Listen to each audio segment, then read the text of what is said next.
This conference will now be recorded.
It is 7:30. We have a quorum. We will call the meeting to order. First item is the pledge of allegiance. Please rise. I pledge allegiance to the flag of the United States of America and to the republic for which it stands, one nation, under God, indivisible, with liberty and justice for all. Thank you all. Next item is the open forum. And callers, please, or speakers, please identify yourself when you wish to speak.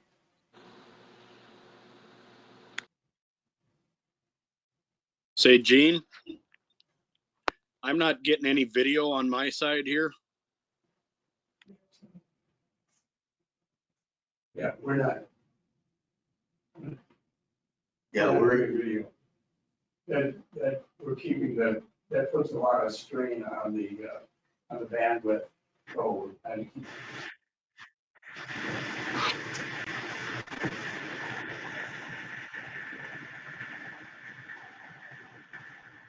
did you get that, Dan? That was actually Tom that asked that. Oh, Tom, I'm sorry. Don't worry, I've been called worse.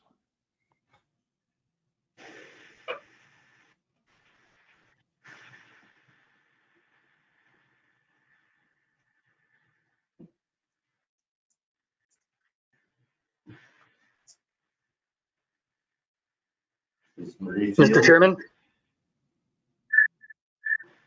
Yes, Mr. Riverblood.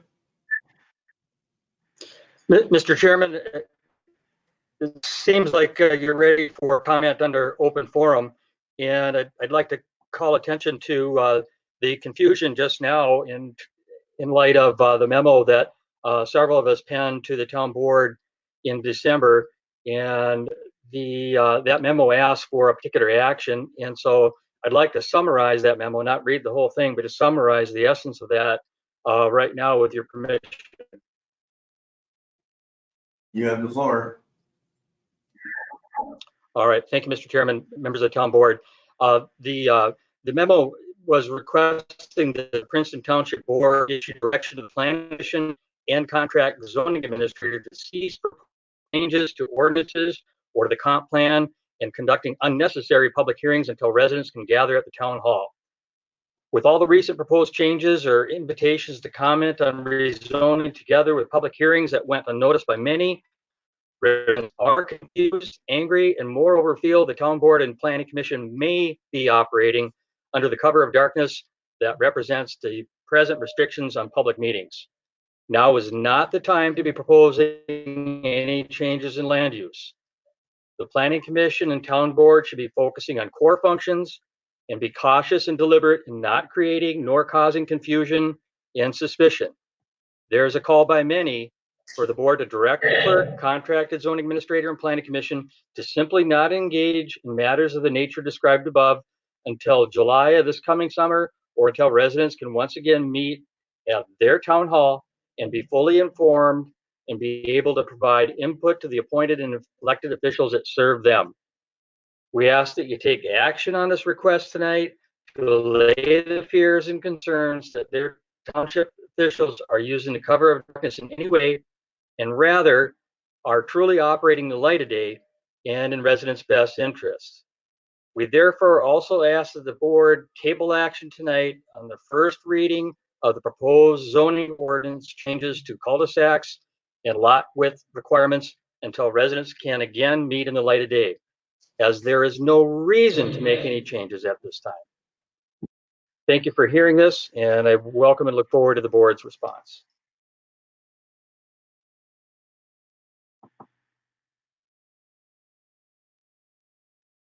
Is there anyone else wish to speak in public forum? Yes, Mr. Chairman, this is Bonnie Nelson. Yes, you have the floor. I would like to second what Mark Riverblood said. I would like to say that at this time, I don't feel comfortable with the actions that the board has been taking. And I see that we have special meetings. When looking at the township board site, it's hard to know that action can be taken by you when, you know, the public isn't even seeing, like the last minutes that show up for town board are from November 17th. And there's already been 2 meetings since then. And so I think that, like Mr. Riverblood said, we need to think about what our meetings are for, and we need to think about the action that's being taken with the land use and the zoning, and that we need to put a moratorium on them, I would say, until, as Mark said, July, or until we can meet again in person. Thank you.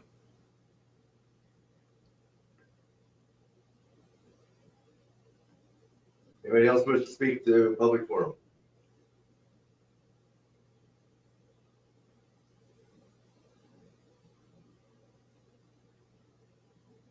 Hey, Gene, this is John Wilhelm.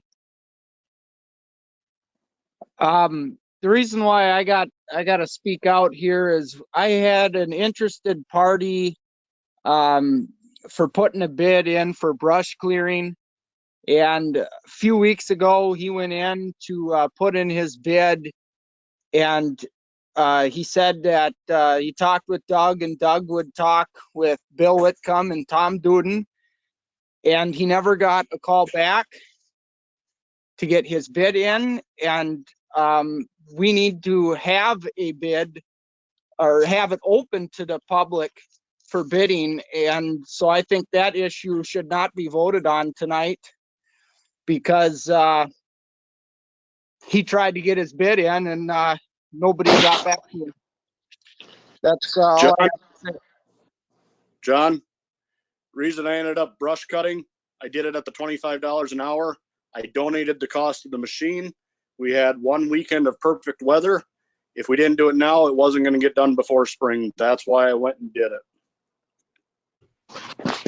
John, Tom called me and asked what my thoughts and opinions on that were, and I thought it was an absolute perfect time to get out before the snow started flying. So when Tom went out, he called and asked my opinion, and I thought it was a fantastic idea to get out, and I thank him for going out there for $25 an hour, because I don't know anybody that will take their expensive equipment out and use it like that for $25 an hour. There isn't a damn person in the planet that would do that.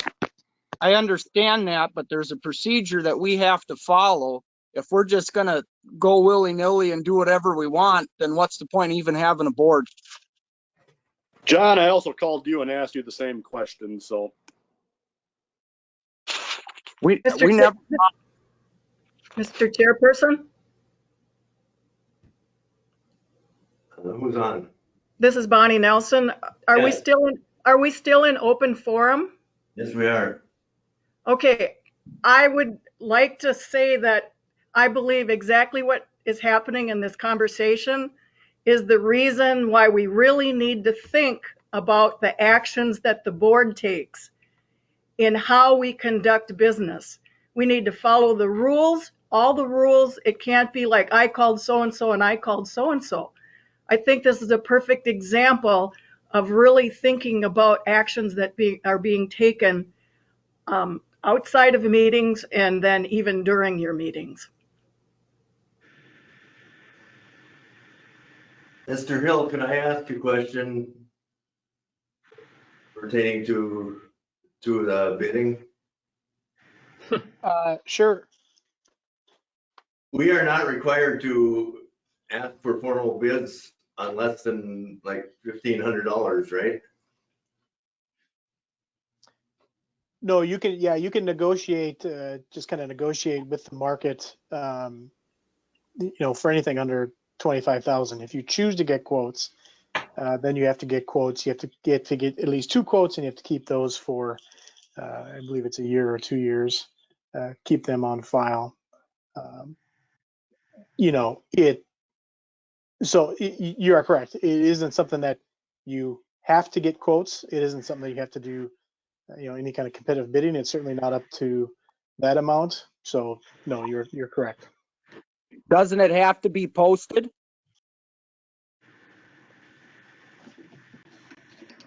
Posted a meeting. Doesn't it have to be posted to inform the public prior to making a move on that bid? No, there are the only situation where you have under the competitive bidding law where you have an advertisement that goes out for bids is if you're above that $175,000 level, and then you have the whole seal bid process. Anything between 25,000 and 175, the town has the option to do that. They don't have to, or they can do quotes. But if it's under 25,000, the board can just make a contract with a party. But if they choose to get quotes, then they have to get 2. Okay, thanks for the clarification. No problem. Mr. Chairman, Mark, once again, I think just illustrates the confusion that is occurring regularly that makes folks suspicious. So I would recommend that you address Mr. Wildhelm's matter on the brush clearing as part of the adoption or approval, rather, of the agenda. Whether you choose to take that off again or discuss concerns then is up to the board. But I do ask that you address the essence of this memo, where we're asking not to make any substantive changes to land use. It is just the wrong thing to do right now. It makes no sense, and moreover, it's unnecessary. So when you approve the agenda, I'd ask that you approve it without the changes to the cul-de-sacs and lot width zoning changes that are proposed or to be considered as first reading. Take it off the agenda and let's clean this up, tidy it up, and respect residents' wishes and operate in the light of day. This is John Will. And the other thing I wanted to add, Tom, you said you already did it. That'd be correct. I called you on it as well. Why is it that Gene tabled it on the January 5th meeting? It was tabled, and it's in here in our old business resolution for interested officer. Because, John, I did it at the $25 an hour, which is the going rate, which is published. I donated the cost of the equipment. It was at no expense other than the fuel for the township to do it. Honestly, the township couldn't have put a guy in a tractor going out and doing it for what we did it I for. understand that, but we skipped the voting process. That's why I'm mad.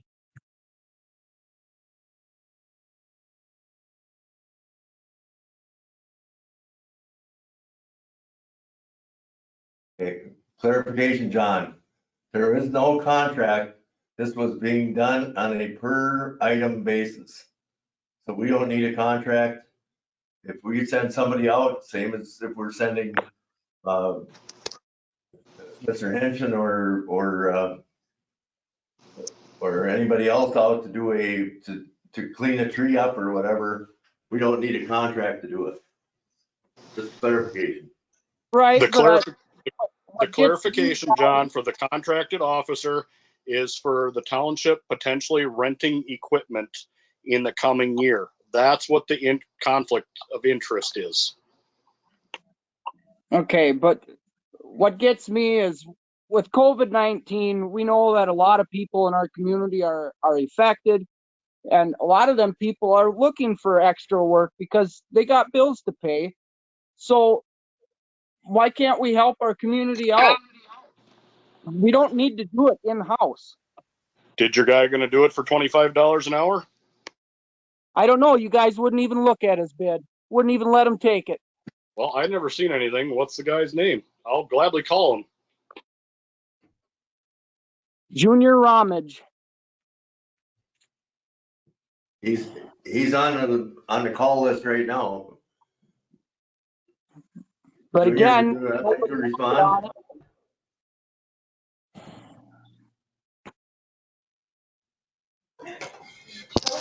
I'm here if anyone wants to talk to me.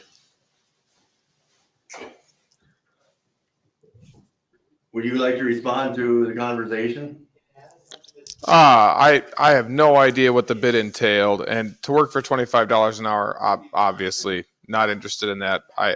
I know almost nothing about it other than that I was told there was some right-of-way clearing, brush clearing in the ditches, but maybe I don't even have the proper information. I don't know. So just to give you a heads up, we did not go around doing all of the township.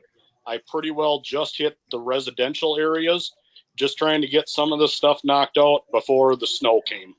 We had one weekend where it was just perfect weather. We talked about it at the meeting, but we couldn't vote on it till the next meeting to figure out which direction to go. And I called and said, I'm going to take my own machine. I'm just going to get the stuff knocked out before we got a foot of snow on it. Then we're getting drifting and everything else. So if there's any confusion, I apologize. I was just donating the cost of the equipment of the machine, just charge the township for fuel and the hours I did it.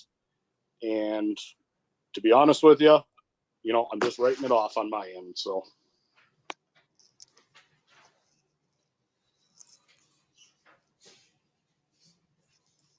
We have not done all the brush trimming, and we have, I've gone around, Bill Whitcomb has gone around, we've got selected places, but it's like one place over the southeast corner of the township, some more in the middle, there's another one over on the southwest corner. Like 30 seconds, I was like, what is So we still have some to do, and we'll be dealing with that later on to see. It's one of the last items on our agenda tonight.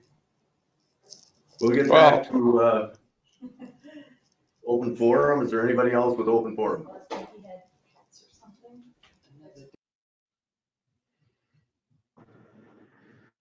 Mr. Chairman, this is Mark speaking once again. I have a question for you, sir. Given just this microcosm of confusion relative to communication between board members, do you, Mr. Stokel, think it's appropriate to make major, significant, and lasting land use changes when there does not need to be any? Wouldn't it be prudent to table action on all these land use proposals and just stick to the core functions? It appears like the town board is even having some difficulty coordinating or at least communicating its core functions. Let's cease causing suspicion among the township residents that town board members and maybe the planning commission are operating under some motivations that are not known, because these zoning and land use changes are not needed. They can wait to be discussed publicly for months. Would you not agree with that?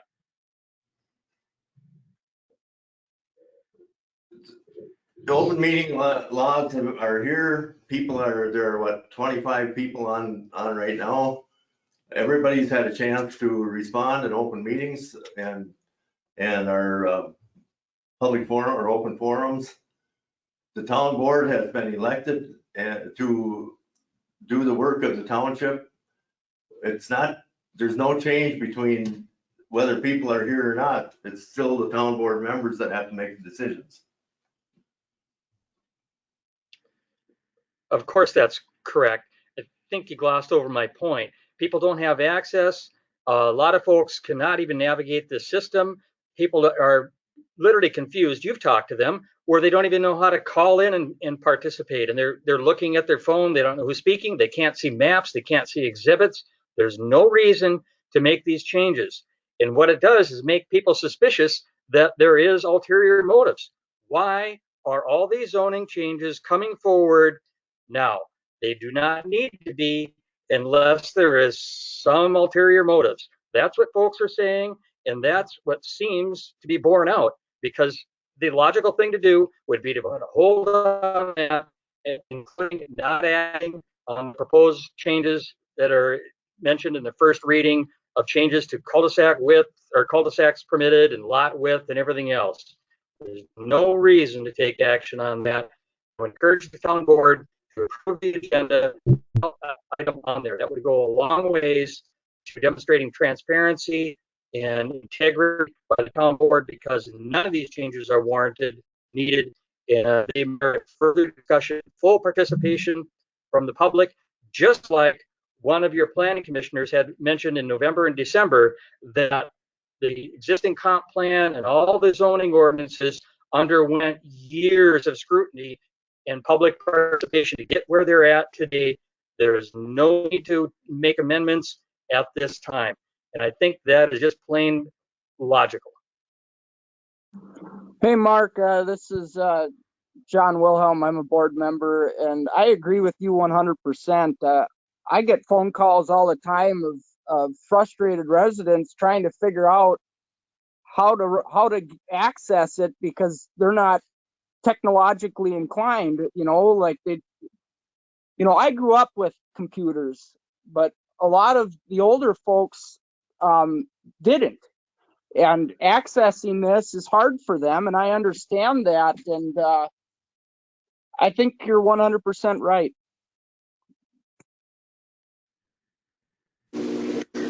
Gene, it's Dave Persing. Can I speak?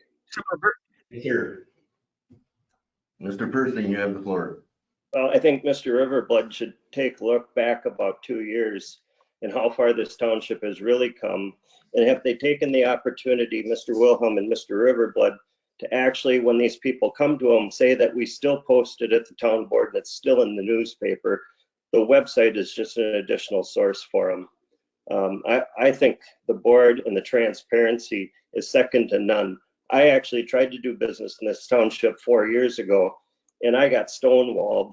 And you want to talk about under the cover of night, I experienced it firsthand.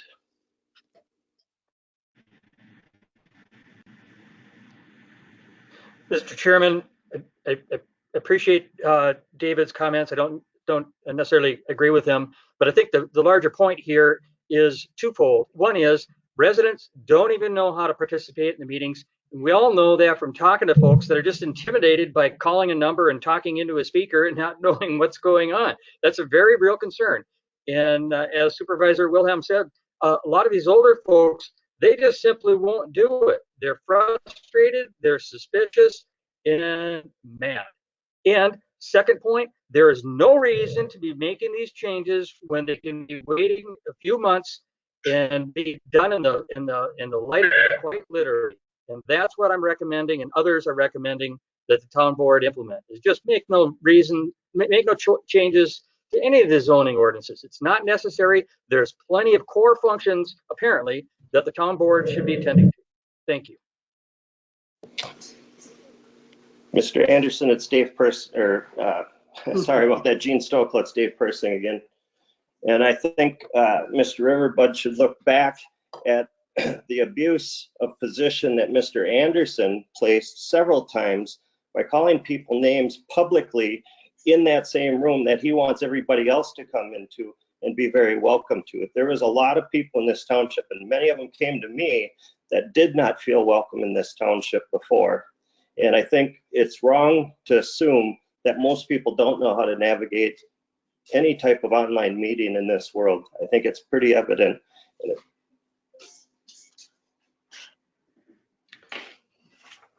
Mr. Stokel, Mark speaking once more. Appreciate Dave's point, I suppose, but it has nothing to do with the points that we just made, that there is no need to delve into zoning changes and comp plan amendments and all this other things right now. Respect residents' desires to not take action on that. It's unnecessary. Stick to core functions. Apparently that's confusing enough, and I think most would agree. Jason, are you on? Yes. Is there anything, Thomas, is there anything legally stopping the board from making changes? No, if one thing that Gene mentioned earlier, cities, counties, townships, the state have been dealing with this during the COVID-19 pandemic. The issue of conducting business, which has to be done, and doing it in a fashion that, you get as much input as possible. You make sure it's that, the township is following their publication requirements for public hearings, following their posting requirements for special meetings, for meetings.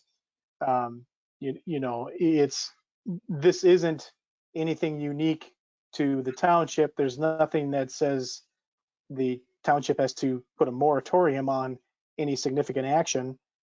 There's also nothing that says the township, if it decides, it can hold off on stuff. It's up to the board, but there's nothing saying that the township can't proceed.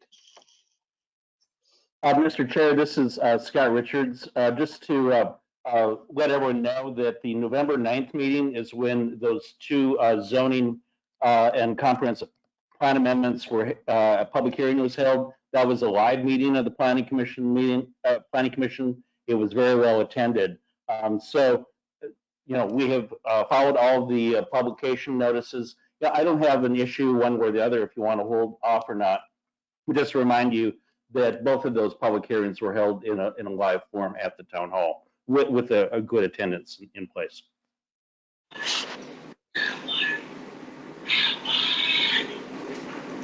Mr. Stokel, it's Dave Person. Can I ask one more question?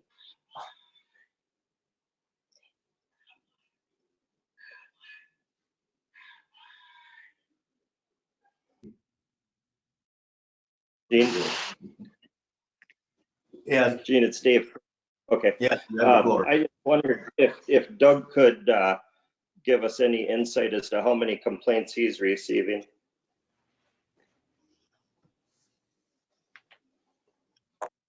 Pertaining to what? I'm sorry. In pertaining to access to the website, in access to the meetings. I know that there's been a lot of work done on getting the go-to meeting to work, and better the cameras, the audio, everything. I haven't heard of any complaints coming in, but I don't know. I don't talk to Doug very often, so I wondered if he's been getting any complaints from the citizens about the about the proposed changes or about the access to the meetings.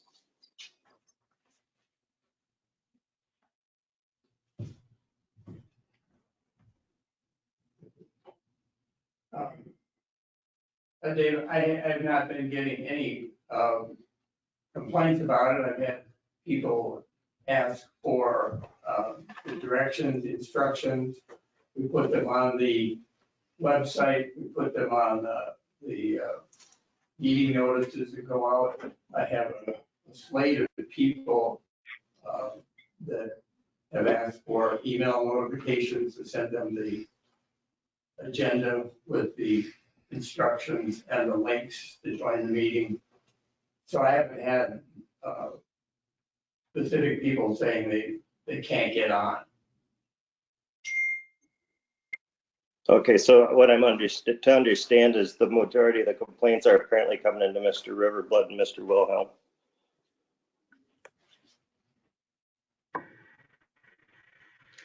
And that's a Gene, this statement, not is a Mark question. again. Mark, I think you've I would spoken invite, enough. I would like to speak. I've been waiting. Marsha Anderson. Thank you. Mark, you can mute yours. I would like to take people back to 2015, where this former board composed of Mark Riverblood and Greg Anderson and Mr. Roxbury decided that they took it away from the Planning Commission, and they decided to change property classifications in this township. And they sent out a notice in the paper. And this is coming from the public hearing in October of 2015, where they notified, I want you to understand, residents of this township, where they notified the people in the paper saying, it does not affect your property taxation rate. They took away people's rural residential classification. It didn't affect their property tax rate. What it affected was their property values, thereby reducing it. When you talk about cover of darkness, this is the way this former old board run by Greg Anderson, Mr. Riverblood, Kussler, and unfortunately Roxbury would run, and they would switch each other on and off of the Planning Commission, meanwhile keeping the residents in darkness about what was going on. And a perfect example is how this township was run for maintaining roads. The 90% of the paved roads in this township, Bill has identified, were not maintained in the last 10 years from 2018, going back 10 years. They were neglecting them. Meanwhile, these guys were approving additional $22,000 in budgetary amounts for gravel. And we found out they were telling the residents at the annual meeting and the budgets presented, and Greg Anderson and Connie were signing these checks. They were telling people they budgeted 10,000 and they spent 10,000. They all knew that there were checks going out to West Branch that were much beyond that. So when Mr. Riverblood talks about a township governance working under the cover of darkness, these people kept 50% approximately of this township from receiving the proper services. And I want Mr. Riverblood to be held accountable, as well as Mr. Wilhelm, whose family was able to get 3 properties on a 40 when only 2 were allowed. It seems to me the good old boys club worked very effectively in this township to shut things down. And when the school came forward on 82nd and 33rd to bring forward $200,000 towards improving township roads, Greg said that wasn't enough. You have to pay for it all. And so nobody got anything until they finally came in July, the city of Princeton, and said, what is wrong with you guys? What have you done to plan for this increased use on these roads? And Greg at the end of the meeting said that's what he had set that money away for. But meanwhile, these residents got in 3 years time, under Mr. Riverblood, less than 100 cubic yards in 3 years on highly traveled roads that they intentionally neglected throughout this township. This needs to come out. It needs to be public. And if he talks about cover of darkness, this whole township worked under the cover of darkness because they changed these property classifications with only 350 mailings to the residents. They changed the wording so people didn't understand, and this is unacceptable in any government, anywhere.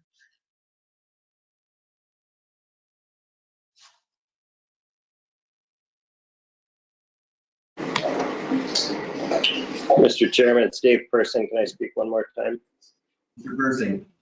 Yeah, I just, so everybody knows, I recall a time in a meeting before I was ever involved in township government where I had inquired about changing the vote to a November vote for the town board. And Mr. Riverblood specifically told me that the vote should stay in March so that the people who were currently active in township government, which I could tell was only about 20 people at that time, were the ones making the decisions. And now here we are, about 3 years later, when he's on the other side of the fence, and he's all of a sudden concerned about everybody's opinion. When he was in, he didn't give two craps about anybody else. So I just want that on the record.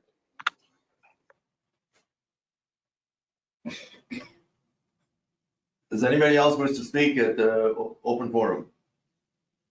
Yes, this is Bonnie Nelson. I just have a question for regarding the tarring projects that were done last year. One of them I noticed was the Dan Whitcomb, I don't know, private road it looked like. When I drove up there, there's a couple of houses on that road and then Mr. Whitcomb's business. And at the end of the road, I see that there's like almost a turnaround at the end, and then there's even like a little area that you back up in. Did the township pay for that? Was that one of them? And then I wanted to ask Marcia Nelson or Marcia Anderson, I guess it is. Did your road that you live on get tarred last year? No, my road did not. These have been called my roads because I stood up and started pointing out the lack of transparency and the misrepresentation that this former board had been committing for over a decade, Bonnie, by misrepresenting that they were fixing the roads in the township, the paved roads, trying to represent that and saying, oh, it didn't cost that much for the gravel roads, when they were shifting all those costs, as Bill has identified. And we were being called that these are our roads. These were township roads. Greg intentionally did not maintain these roads that are township roads, Bonnie. Township roads. They were highly traveled and at over 180 T a day. Roads need to be paved. They cannot be maintained as gravel effectively. So you're going to spend more to maintain those roads. But when we came in, we were willing to pay for the pavement. You never heard that either. We were willing to pay for the pavement.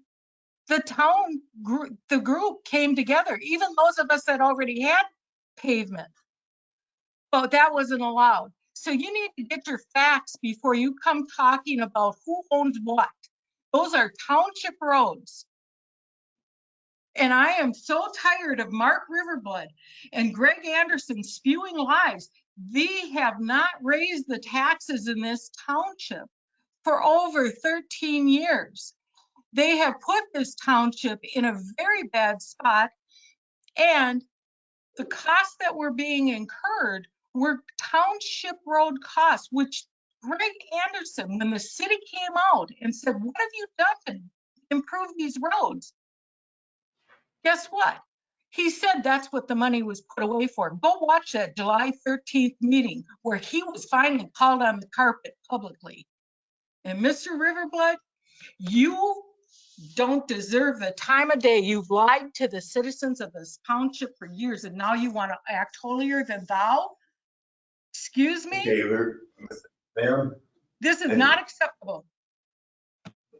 Okay, let's keep this civil. Thank you. Is there any further people who wish to speak in open forum? I think we've heard. I would like to say one more thing, that they required on their own township road a cul-de-sac for a 33rd. But at the same time, that same year, they put a moratorium in on cul-de-sacs. This is how that township government operated. They would require something and then put a moratorium on it, and people were not able to function. And this township's going to get sued, Bonnie, if this kind of action continues, that people try to manipulate this. Just a quick response to the road going up on 33rd on the east end. The school district and city paid for more than half of the cost of that. We were going to put a turnaround or whatever in. The school district would not allow it, so that's why we have that small turnaround just before the end of 33rd. So that was paid for by more funds than just township money. Is there any further discussion on open forum?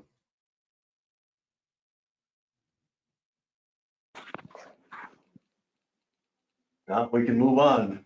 Next item of business is to approve meeting minutes. December 15th monthly meeting.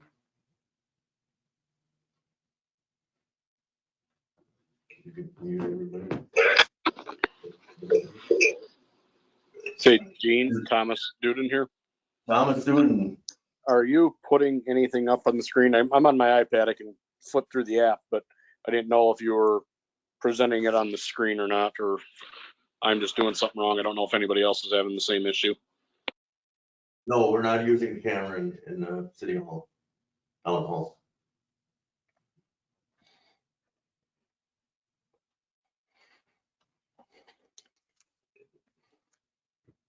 Is there any discussion on the December 15th monthly meeting? Gene, this is Bill Whitcomb. Mr. Whitcomb.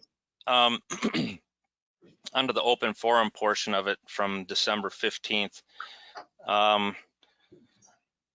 would think since this was a memo that I read, it was basically the same thing that Mr. Riverblood had read. I hadn't had the chance to read it when I did read it. I would say we could keep that first two sentences, but when that's those second two paragraphs where it says to Chairman Stokel, the memo and the full text of the memo can be found on the website. I'm thinking we should probably remove that since that documentation didn't have any signatures. It was a total, basically it was an anonymous memo is what it looked like. I mean, if they want to submit something with signatures on it, that'd be something else.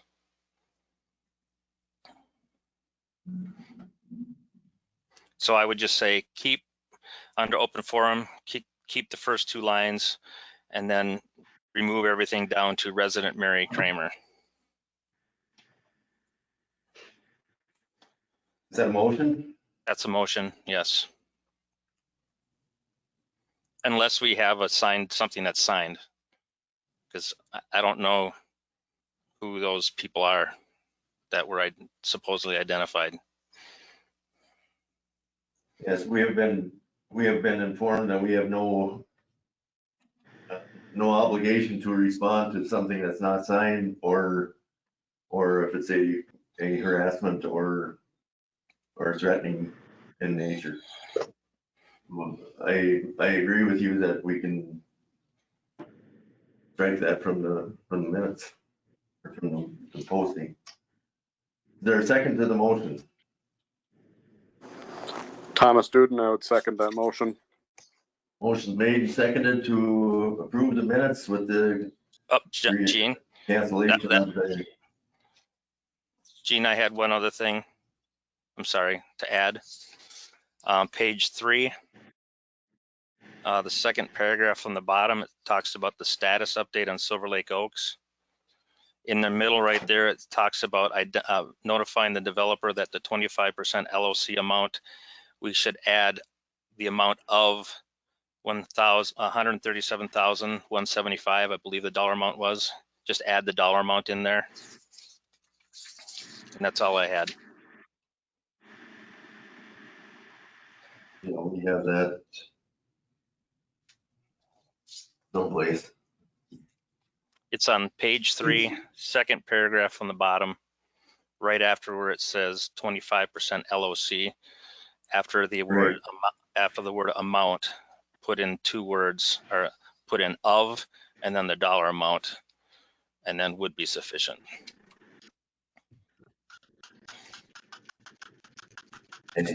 That's all I have. Mr. Duden, would you? I would second move that to amend the as motion amended? to, yep, I would move to amend the motion to include that also. And Mr. Whitcomb, you second? I'd second that, yes. A motion has been made and seconded to amend the motion to change the, add the words 137,000 to the 25% LLC amount. That we are only voting on the motion to add that amendment. Is there any further discussion? If not, we'll proceed to vote. All in, excuse me, Mr. Duden, Aye. Mr. Hiller, Aye. Mr. Stokel's aye, Mr. Whitcomb, Aye. and Mr. Wilhelm. Aye. Motion is carried.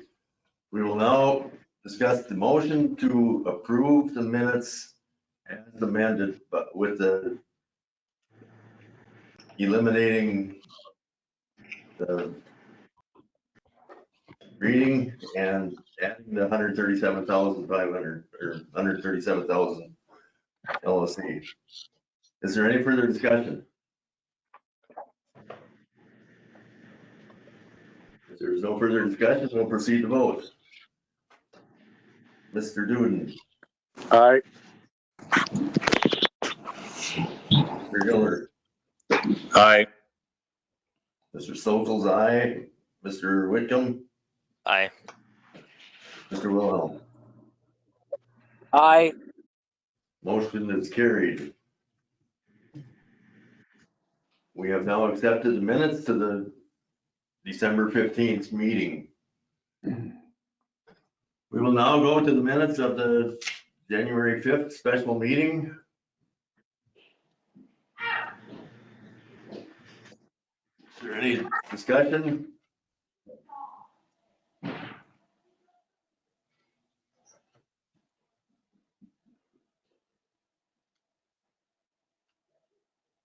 Is there any discussion?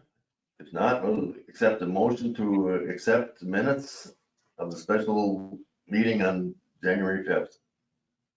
I'd move, this is Bill Whitcomb. I'd move a motion to accept the meeting minutes from Township Board special meeting held Tuesday, January 5th. Motion is made to accept the minutes of the special meeting Tuesday, January 5th. Is there a second to that motion? Thomas Duden, I would second it. Motion has been made and second to approve the January 5th special meeting minutes as printed. Is there any further discussion? If there is no further discussion, we'll proceed to vote. Mr. Duden, Aye. Mr. Hiller, Abstain. He wasn't present at the meeting. okay. I wasn't at the meeting, so I'm not going to vote on it, Gene. Okay, thank you. Mr. Stokel votes yes. Mr. Whitcomb Aye. and Mr. Aye. Motion is carried 4-0 with one abstention. Thank you. Next item of business is a cash control statement.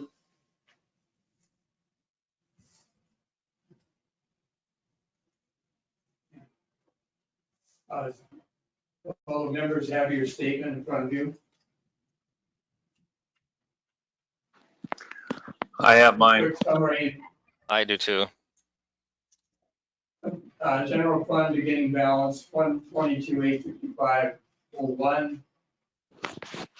The ending balance of 169,714.70.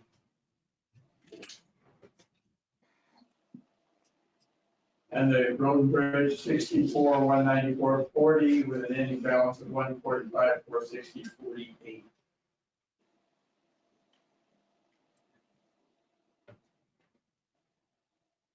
Any questions on it? This was just from the month of December. That's right, December 1 through December 31. We don't have a quick answer to what would have been the balance at the beginning of the year.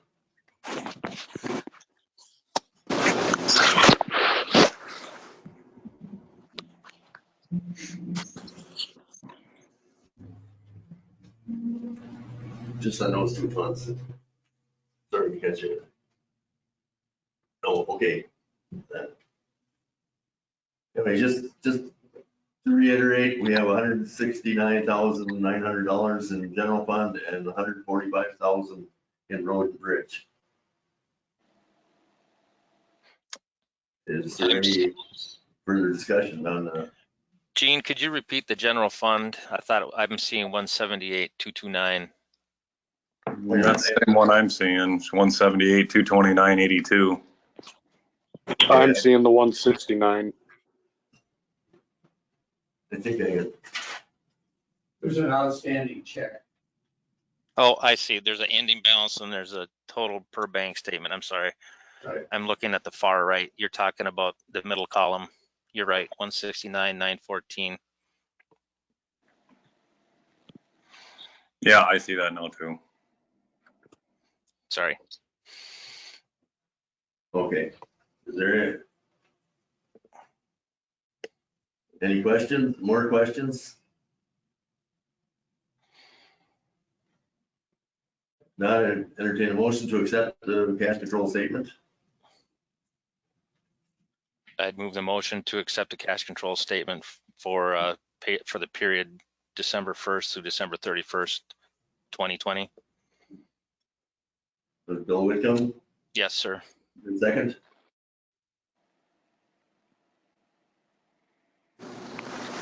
Thomas Duden, I would second it. And Mr. Duden seconds the motion. Is there any further discussion?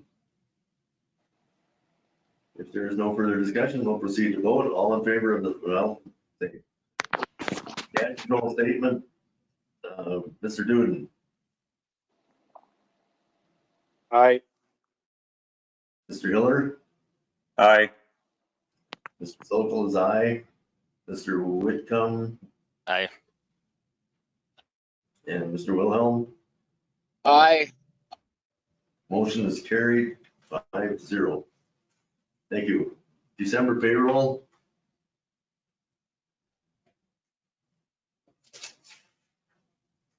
Any questions? Give me 1 second. Let me get it pulled up here. I was looking at it earlier today, but.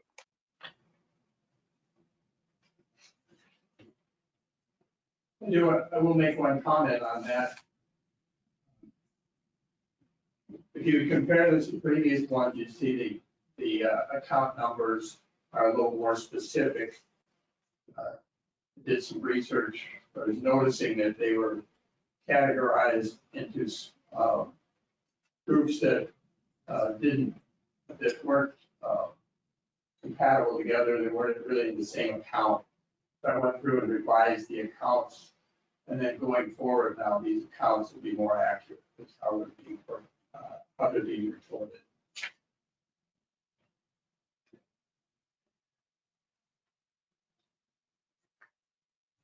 We're trying to be as specific as possible to make it everybody more aware of where exactly what these expenses are, where they're going. Is there any discussion? If there's no discussion, I'd accept the motion to approve the December payroll.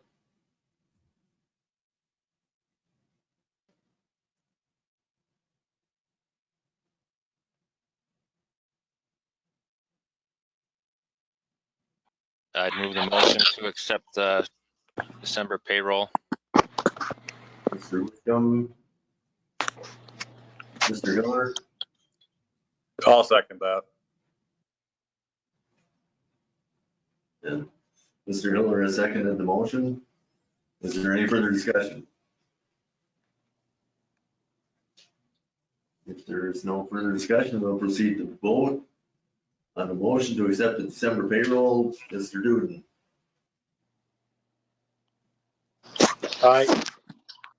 Mr. Hiller, Aye. Mr. Stokel's aye. Mr. Whitcomb, Aye. Mr. Wilson. Aye. Next item is the claims for approval. Mr. Chairman, we have, there's a significant item on the claims that I want to address, and I believe the board should address it separately. And that is the reduction in the cash letter of credit submitted for TMK properties in Wood Bush. I distributed the letter from Township Engineer Todd Cloud showing that the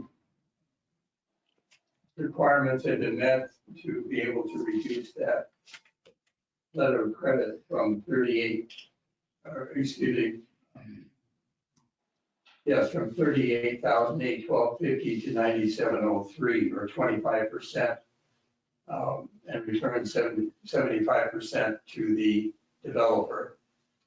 And that action, I believe, requires a separate motion on the part of the board.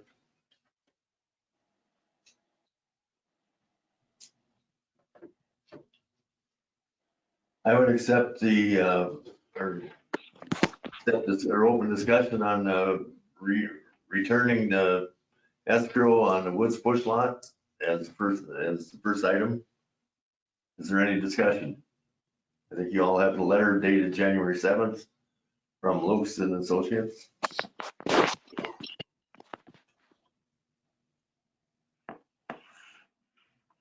Yes, I have it, January 7th. Is there any discussion? If not, I'd accept a motion to return this escrow of $29,109.50. Thomas Duden, I would move that motion. To TMK Properties. And Mr. Duden has approved that motion, or made that motion.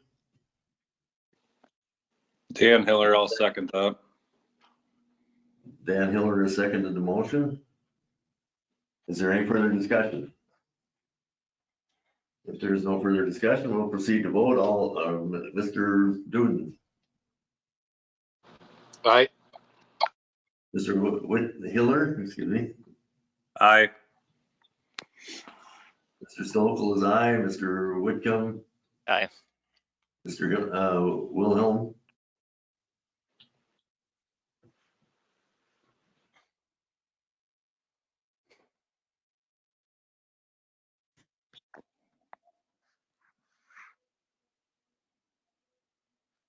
Mr. Wilhelm, do you wish to make that vote?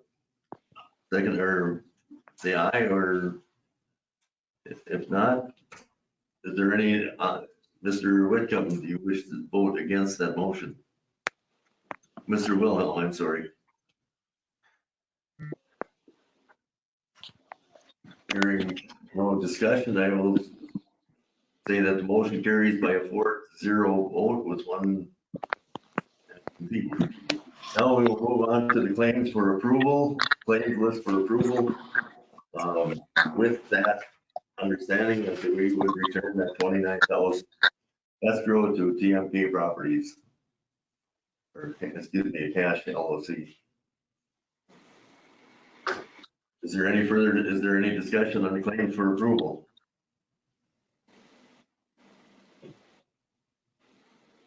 I will make the motion. I will move that we approve the claims list for approval.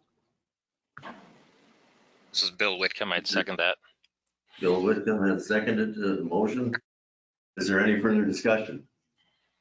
If there is no further discussion, we will proceed to vote. Mr. Duden. Aye. Mr. Hiller. Aye. Mr. Stokel's aye. Mr. Whitcomb. Aye. Mr. Wilhelm. Aye. We have a 5-0 vote in favor of approving the claims for approval. We can move on to the next item is the progress report for 2020 audit by Schlemmer and Leonard. Just a brief update on that. I've been in contact with the representatives of Schlemmer and Leonard. We've received their request for documents, and I'm working on providing all those. We've set a tentative date of February 17, 18 to do the final audit work. And not too much more than that, but it is in process. I'm working on the documents. Is of course a very significant request for documents. So I'm working on fulfilling that for them. And to make sure we get that done in time so that they can finish the audit according to the schedule they proposed. The main contact is John Archer. Hey, thank you. Next item of business on the agenda is the Board of Appeal and Equalization schedule.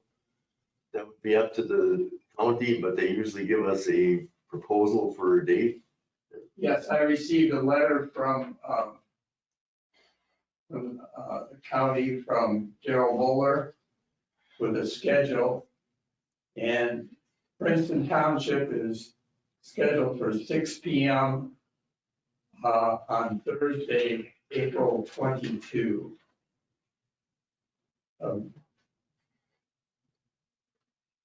And we do have the requisite 2 members who are properly trained and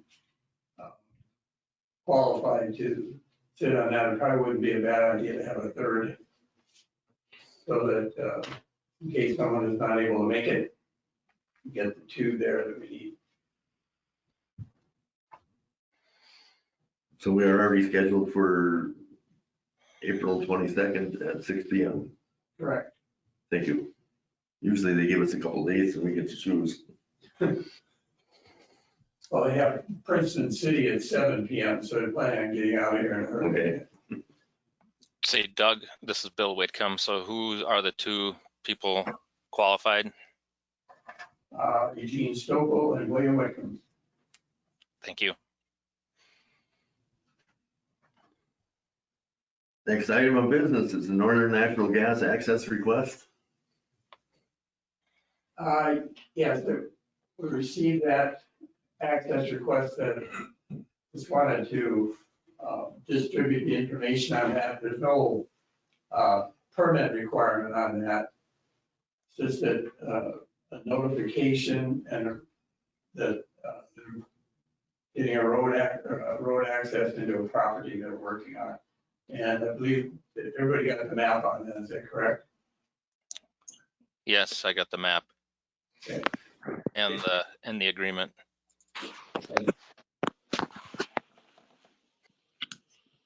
And just, I also spoke with, I believe his name was Randy, and expressed to him, you know, about just protecting the new pavement that's out there. So they're gonna be careful not to be disturbing those new, fresh bituminous edges.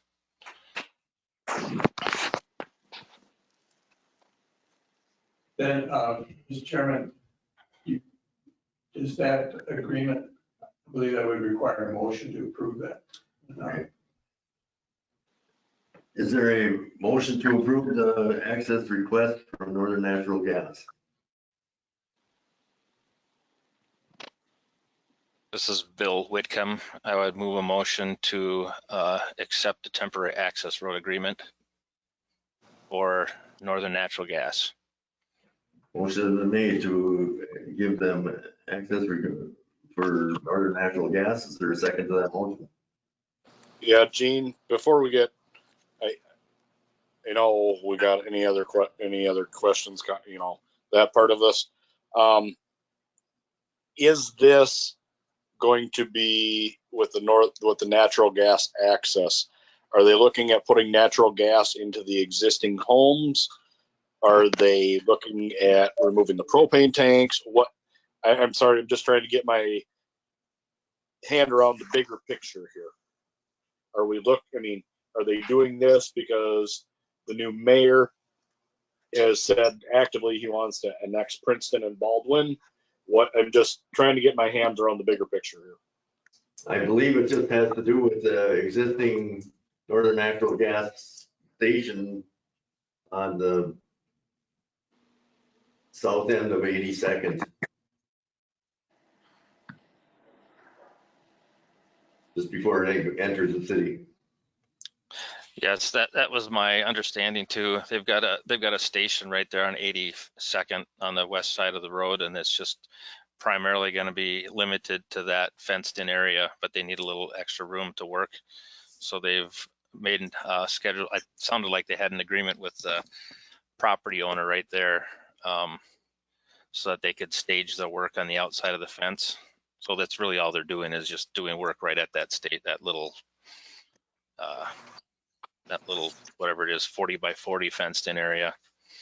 Okay, but the property owner is on board with it. I just didn't want to make sure we're going through doing this stuff and looking at the big picture on things. That was my understanding, but that's up to the property owner and the gas company, from what I understand. They're just asking for permission to access the property from our road. Is that what you understood, Gene? Yes. When were they looking at wanting to do this? I mean, I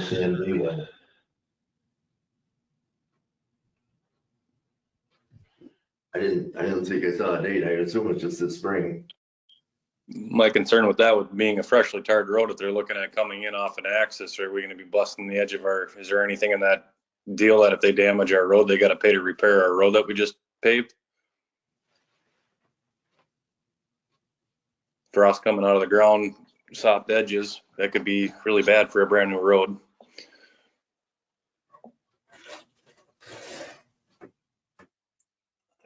I would think that we would go after them for repairing it if there was any damage done. Let's see. Jason, have you had a chance to look at this?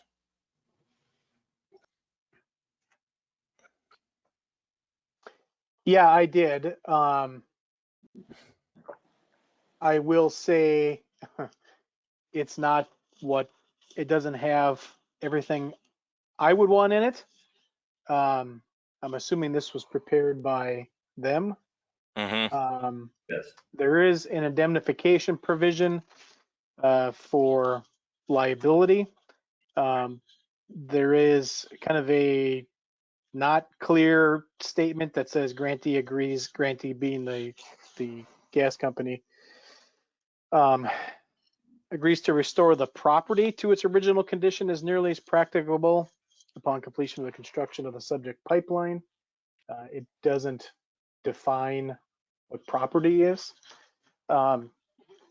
Anytime to kind of reflect what Dan was talking about, not just, for freshly paved tar, but anytime anybody's operating in the right of way, and particularly on a road surface and a paved road surface, you want to have an agreement in place that protects the township for any number of reasons. You have people who are on the right of way, potentially causing a safety concern. You have potentially, people damaging the road surface, damaging drainage, any of those types of things. This isn't, the language here isn't something I would recommend. I don't know if this needs to be done tonight, or if there's any, if the gas company is just saying, take it or leave it. I don't know what the situation is. I hadn't seen this until the packet got sent out, but so, I mean, those are my thoughts on it.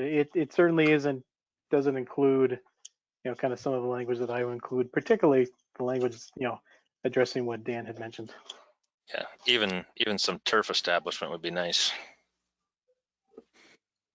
So what do we do? Do we send it back to them and tell them to get that verbiage in there? Or do we have Jason rewrite it or with amendments? How do we proceed on that? Because if our attorney's not comfortable, I sure as hell ain't. I agree with you, Dan. Since we have not seconded the motion, we could just let him, does anybody wish to second the motion? Hey, Gene, I'd like to withdraw my motion. Okay, the motion's withdrawn. I think maybe the logical approach would be to Should we do an addendum? table this the next meeting and maybe have Jason or attorney deal with them to try to get the better language in, if that would be acceptable. I can make changes. I can make changes to this draft and work with. I'll just need to know who to contact.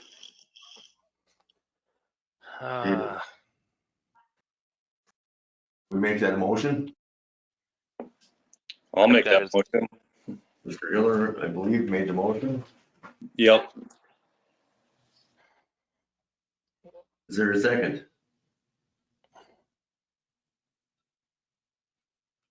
I'd second that motion. This is Bill Whitcomb. Is there any further discussion? Motion has been made and seconded to table this until next month and get a better agreement between our Natural Gas and the township. Is there any discussion on the motion to table to next month?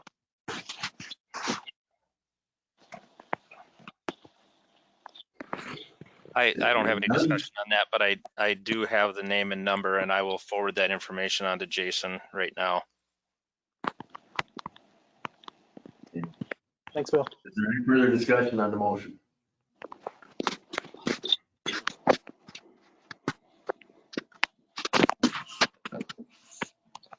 Is there any further discussion on the motion? If not, vote. Mr. Duden. Aye. Mr. Hiller. Aye.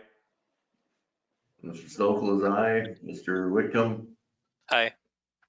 Mr. Wilhelm. Aye. Motion is carried. We will table that to next month with the idea of getting a better agreement and have Mr. Hill assist in getting wordage. Next item is I guess we already did the approved return of 75% to TMK Bush Lot. So we will move on to the zoning administrator, Mr. Richards. Yes, thank you, Mr. Chair. Before you, the first item we have are the zoning amendments related to cul-de-sacs and lot width requirements. This would be an ordinance first reading. The Planning Commission held a public hearing on this at their November 9th meeting, and as I indicated, it was a live meeting. The hearing was continued, waiting for some DNR comments. I've had conversations with the DNR, and they're comfortable with the language that's in this ordinance. Just a little reminder, really this ordinance just does two things. It removes provision, or the provision that cul-de-sacs are not permitted in the River Conservation District. So by making this change, you would allow, or the ordinance would allow cul-de-sacs within that River Conservation District. And then in the district requirements, such as the R1, the R2, the RR, we would take out the provision for lots that front public bodies of water. A lot width as measured from the high water mark shall not be less than 150 feet.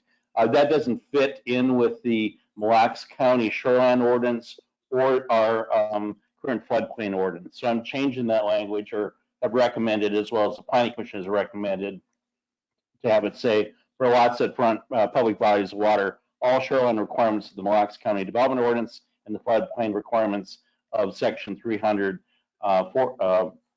colon 400 of this ordinance shall be complied with. So just a little backup. We refer to the Mille Lacs County Development Ordinance for our shoreline regulations, but we do have our own floodplain regulations. So again, pretty minor changes recommended by the Planning Commission. You would waive first reading of this ordinance, and then take it to the February meeting for consideration. Again, no rush with this, but I would say that the amendments are very, very minor. It's items that the town board has discussed before. So it's your pleasure as to what you want to do with this ordinance amendment.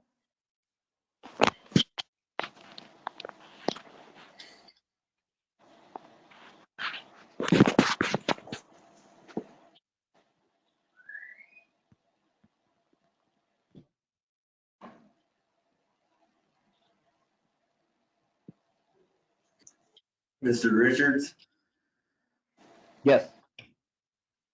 in light of what you were hearing at the open forum, do you feel that we have adequately public so we can go forward? Well, two things. This was published as per the requirements of the state statute related to a ordinance amendment. But we don't have to publicly notify people, at least by, well, we do by newspaper, but we don't have to send notices, and obviously we'd have to send it to everyone in the township. So we've met the requirements, and again, I would stress that that November 9th meeting was live. People had an opportunity to speak to it. So I guess it's really up to the town board whether they want to proceed. I wouldn't recommend that we update the entire zoning ordinance during the COVID time, but this again are pretty minor amendments that I feel comfortable with. Great. So the correct response would be to approve a motion to waive first reading of the ordinance change? Yes, and then consider it at the, so what I'm doing in my memos now is I'm including a suggested motion, but sometimes we have a hard time fumbling around with the motion. So on page 5 of my memo, I've got a motion there for you to consider. I see it there, yeah. And that would be ordinance 2001-1, right? Yeah, 2021-2. That's 2. It would be ordinance, not resolution. Yeah, it's an ordinance, that's correct. And that ordinance is in your packet. Right, okay, because number 1 is to read over the trails. Right. So Gene, I'll just read it out loud here. It says building setback lines, building setback lines means a minimum distance as prescribed by this ordinance between any property line and the closest point of the building line, or face any of the building structure or structure related thereto. Does everybody have this in front of them? Let me open it up here. Are you, say, Thomas, are you looking at the very top of the page 1 where it says the TPC file number 169.01-19.03? Just above the word background.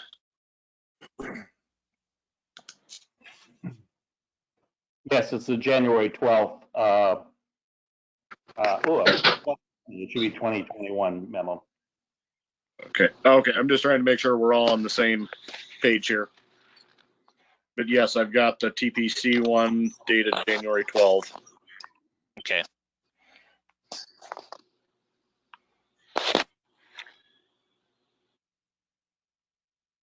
John, do you have it pulled up in front of you? Dan? Working on it. Dan, you were part of this, weren't you? I mean, you were on the planning commission for this as a liaison. Yep. Yeah.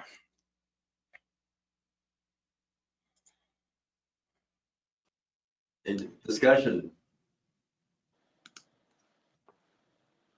So the striking out of the 150 feet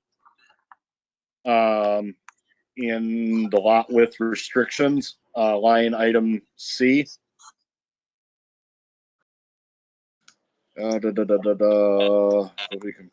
What, I guess we struck it out. What did we replace it with? So what you're replacing with is right below that is the language in bold. So you're taking Yep. out the 150 feet and it's C. So the 150 feet isn't accurate for every district and within the, or whether it's river versus lake.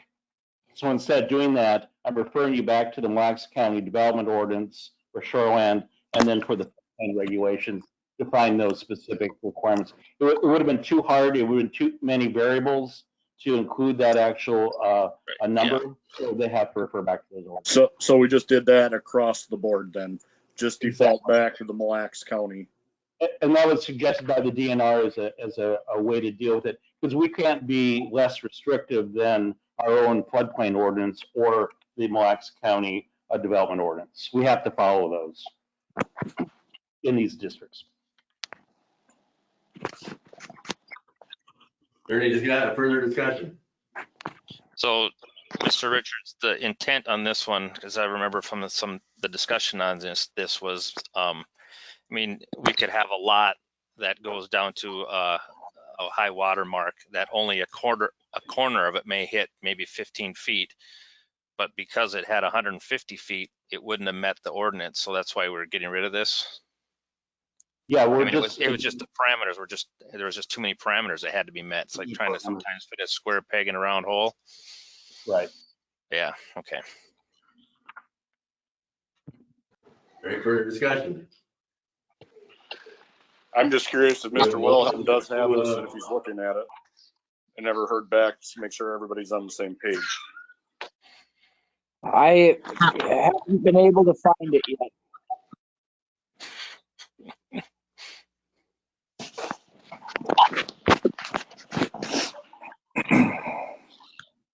No.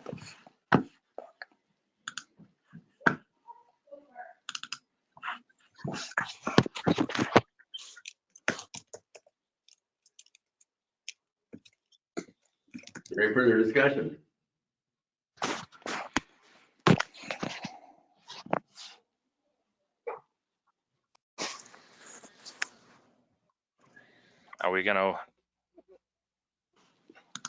Are we waiting for anyone else?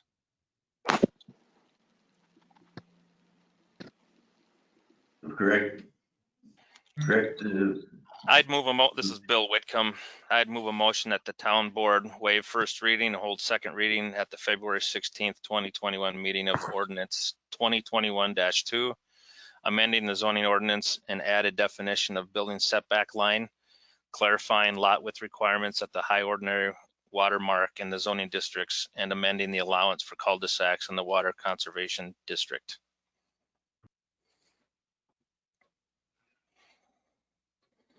Is there a second to that motion?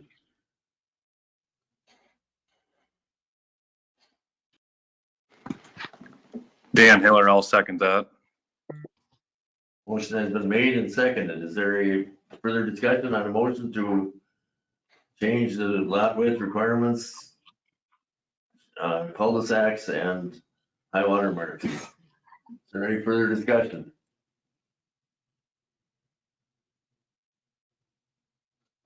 Is there any further discussion? If not, we'll proceed to vote. Mr. Duden. Aye. Mr. Hiller. Aye. Local is aye. Mr. Whitcomb. Aye. Mr. Wilhelm. Aye. Motion is carried. We'll move on to the ordinance first reading, and we will set the second reading on February. What meeting?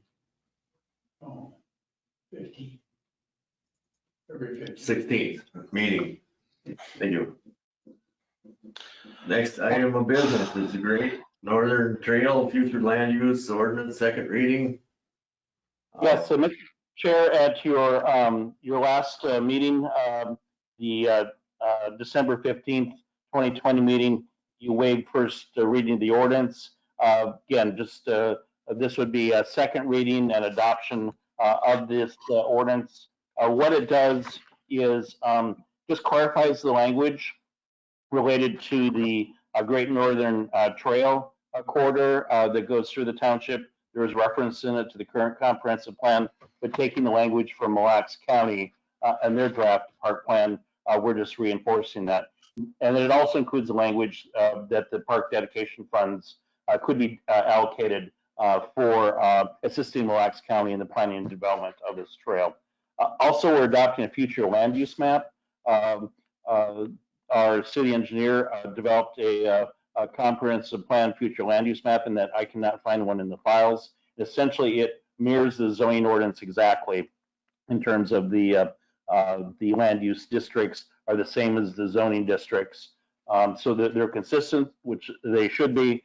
So again, just having in place the future land use map if one is requested. So this would be you would waive second reading and adopt ordinance 2021-1, amending the Princeton Township comprehensive plan. And then adding to that is that you would adopt a resolution following this just to approve the summary language so we can publish it. So any questions at this point?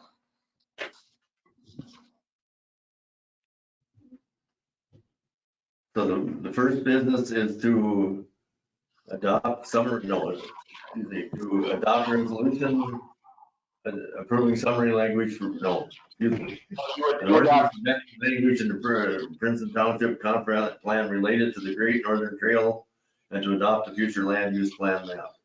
And that's ordinance number 2021-1. That's correct. Is there a motion to that effect?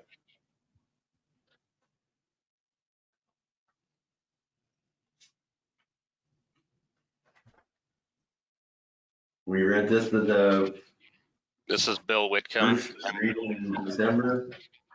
Mr. Whitcomb. Yes, I move that the town board waive second reading and adopt ordinance 2021-1, amending the Princeton Township comprehensive plan relating to the Great Northern Trail and to adopt a future land use plan map. John Wilhelm. Mr. Wilhelm. Was that a second? Yes, Gina, I'll second that. Okay, thank you. Is there any further discussion? If there is no further discussion, we'll proceed to vote. Mr. Newton. Aye. Mr. Hiller. Aye. Mr. Stokel's aye. Mr. Whitcomb. Aye. Mr. Wilhelm. Aye. Motion is carried 5-0. The next item is the resolution approving summary language for the publication of that ordinance. It'd be resolution 2021-1. Is there any discussion?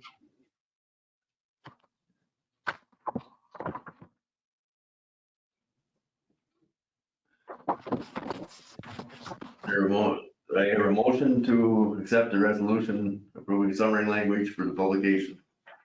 Basically, all it's doing is making it a lot shorter what we have to put in paper. The full resolution or the full ordinance amendment would be listed at town hall. This would just be how we posted on legal notice.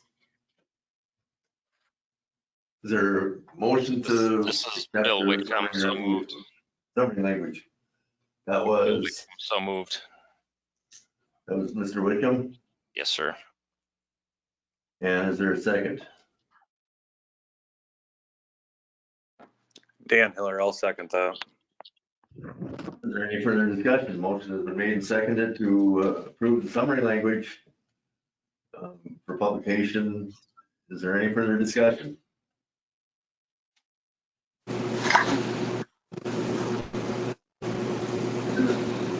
Wish to speak?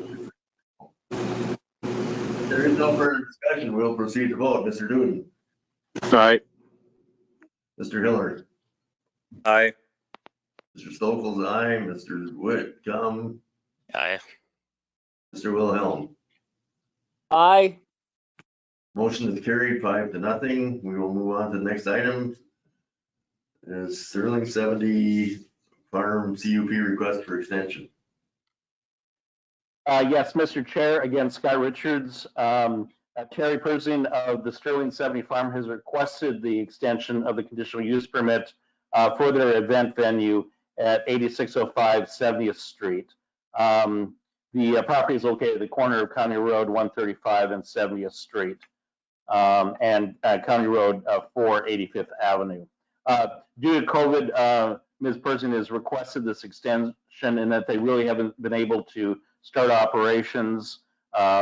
The town board did approve this as part of Resolution 2020-08. The zoning ordinance allows you to grant an extension if it's been, well, it was approved on May 19th, but she's doing this in advance to make sure that she has an extension. And I've recommended this can just be done as far as a voice vote to extend it. And I would say grant them a 3-year extension from the date that they were approved to May 19th, 2023, so that hopefully COVID can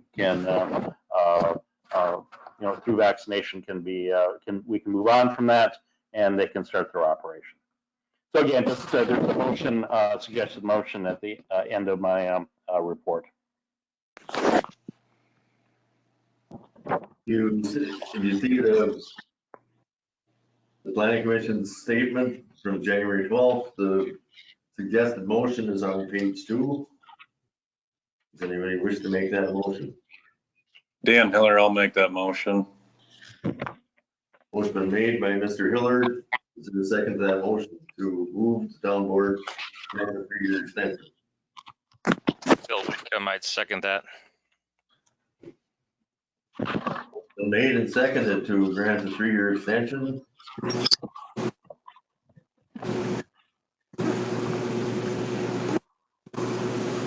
For 70 farms. Is there any further discussion?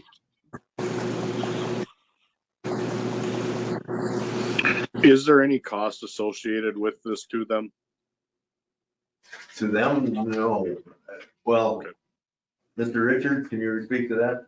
Yeah, no, there's been no cost to them for this extension. Okay. They would still have to comply with building codes and so on. Yes, but just is the township collecting any additional fee to extend the permit? Is what I guess I was getting after. No fee associated with extending the permit. Okay. Is there any further discussion? Is there any further discussion? If not, we'll proceed to vote. Mr. Newton. Aye. Mr. Hiller. Aye. Mr. Stoltz's aye. Mr. Whitcomb. Aye. Mr. Wilhelm.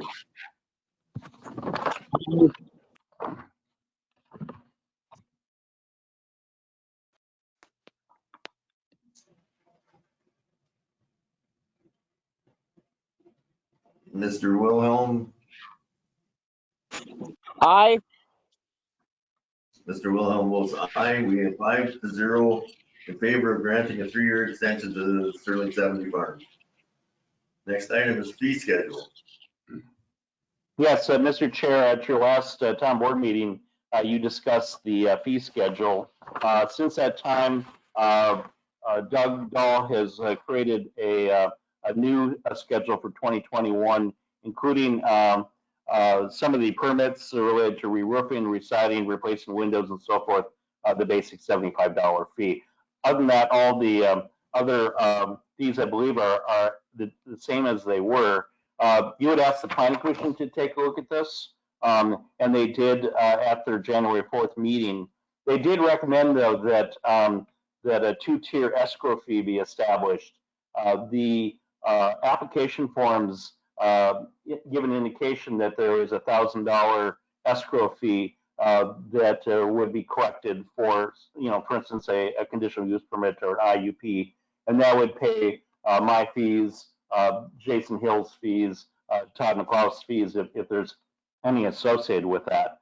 So they did recommend, we're in the process of working on taking some of these approvals and making them administrative rather than a full conditional use permit or an IUP.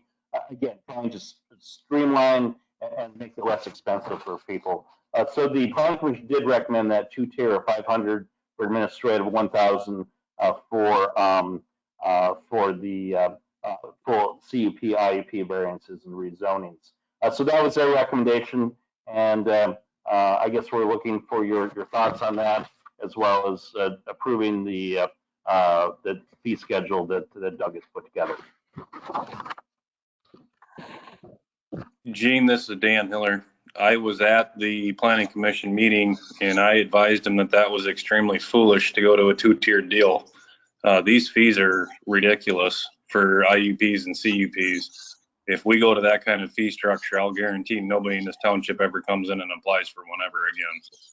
I checked with Mille Lacs County. Mille Lacs County, they charge $350 to come in for an IUP or a CUP, and the county takes care of the bill.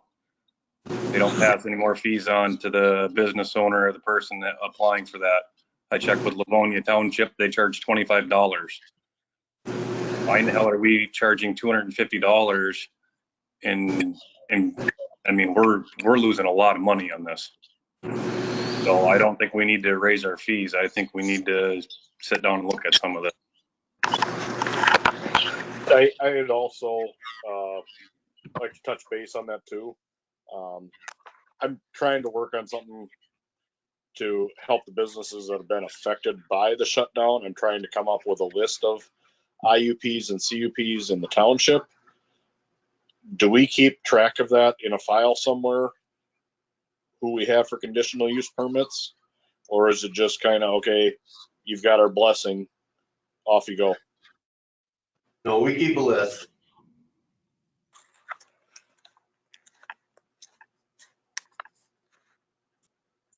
Because I honestly am looking for a list of conditional use permits and interim use permits, because I'm trying to do, I'm working through some stuff. There's some stuff with, I'm just trying to come up with a way we can try and help support these businesses that have been shut down, other than the mainstream ones that we all well know, the bars and restaurants that were affected. You got a few other businesses in the township that I know were affected, but they're not out there, I guess. So, Mr. Chair and Thomas, there is a list that I believe Connie was keeping of the older conditional use permits and IUPs. And I don't know, Doug probably hasn't had a chance to keep that list updated. Maybe he has, but we can certainly put them together, at least since I've been here, in a matter of a short period of time, if you'd like to see that. I know last month or 2 months ago, there was an issue with that we had a CUP, like 3 or 4 of them up for Doug Marshall on the old farm across from the old, well, I'm going back in history, but where the old farm restaurant used to be, across the road from that, or by the dentist. He had like 4 different CUPs that he had never used.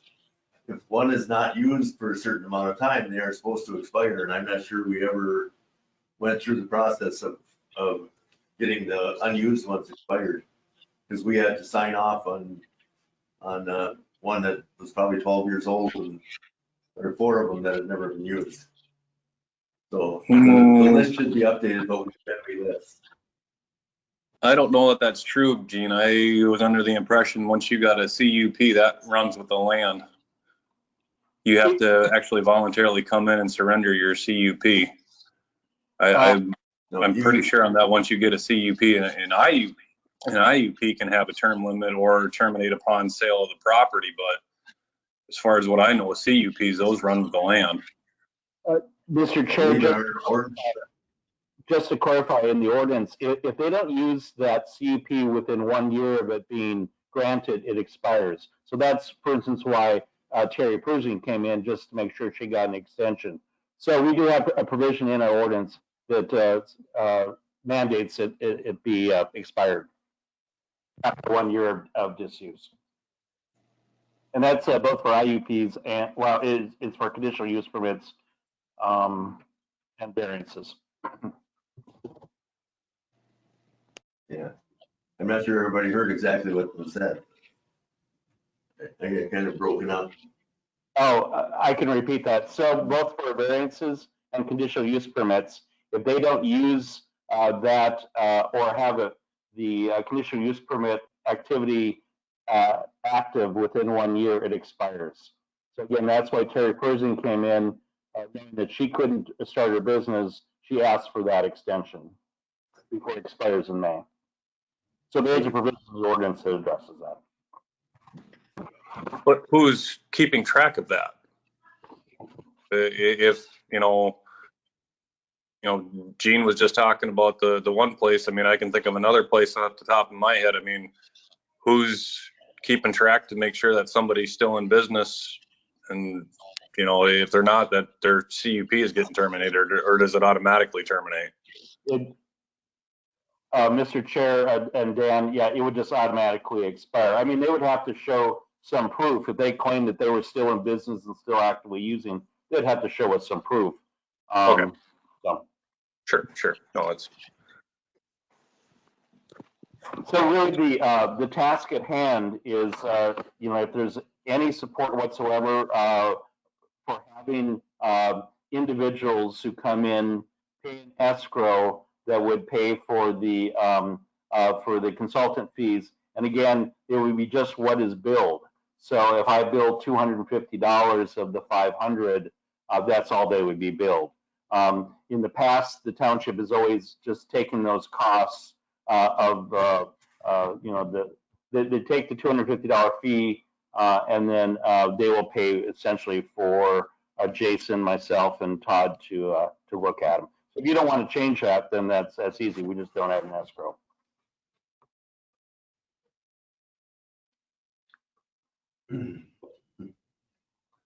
I guess I would like to see it where if it costs $50 to get it approved or whatever, the rest would go back to that person that's applying. And if it's more than that, it's really not right that the township absorbed the cost of an expensive CUP or IUP. I would honestly agree with Dan, and maybe we should have the county start looking at this. I mean, my own personal one, you charged me what $250, and it ended up costing us $800-ish. Let the county absorb the cost. No offense, Scott. You do a wonderful job, but at the same time, what are we accomplishing? I guess. Yeah, I think what the planning commission is currently working on is making a lot of those administrative, so there would be minimal costs. So, for instance, yours, Thomas, would be, could be done administratively. A lot of the home occupations could be done that way, and that would save people a lot of money. We could even look at some of the CUPs and whether that they are administrative also.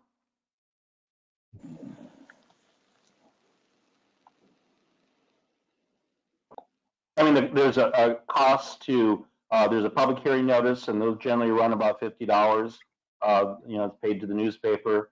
If we've got mailings, there's the cost of printing, the notice and then the postage to mail it out. So that's what the original $250 fee is for, to cover a lot of those administrative costs.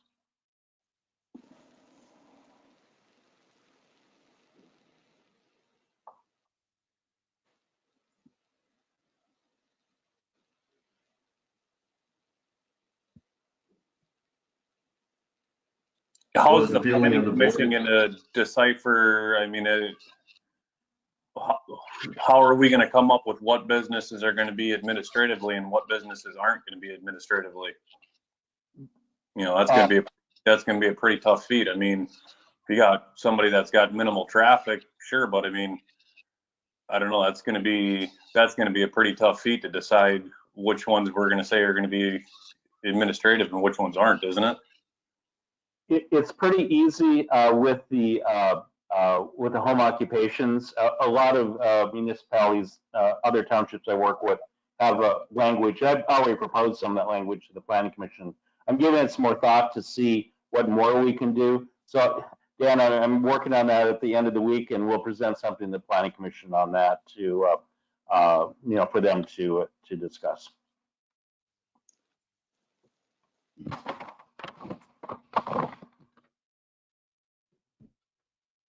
So what I would recommend, Mr. Chair and members of the town board, that the 2021 fee schedule that you have in front of them just has the fees that we already have established, and then adding the 75.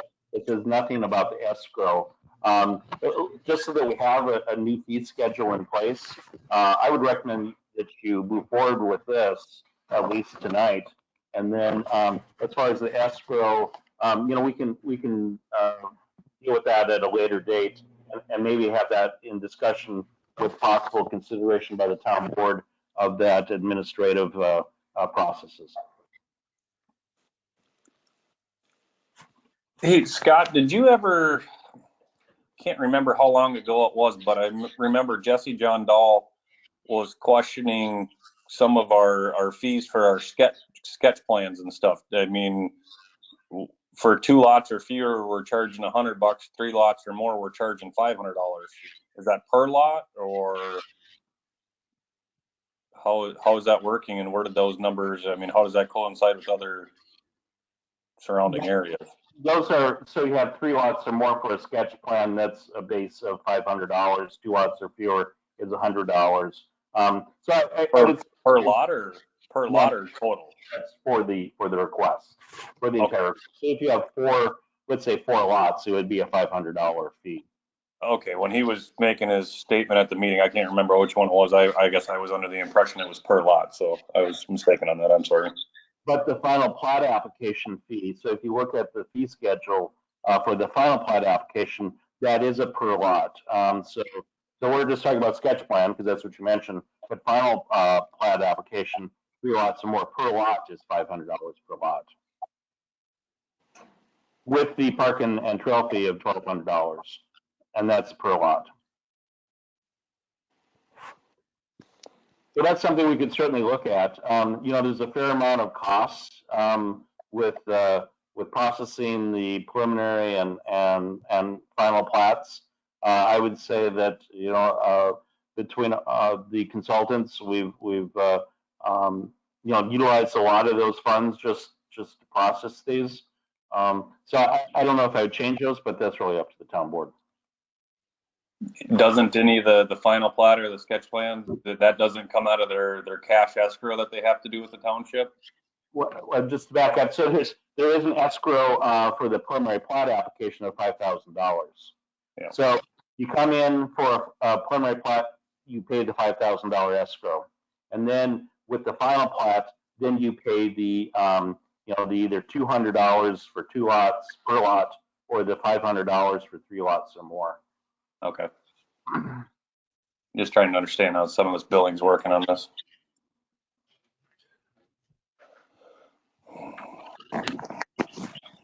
Any further discussion? Anybody wish to make a motion?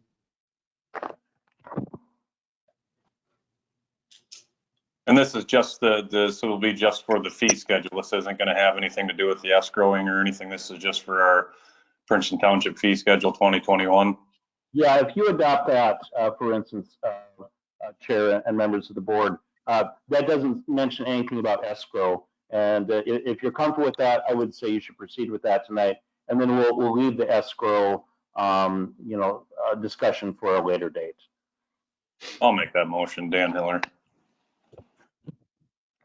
A motion has been made to accept the fee schedule without the escrow consideration.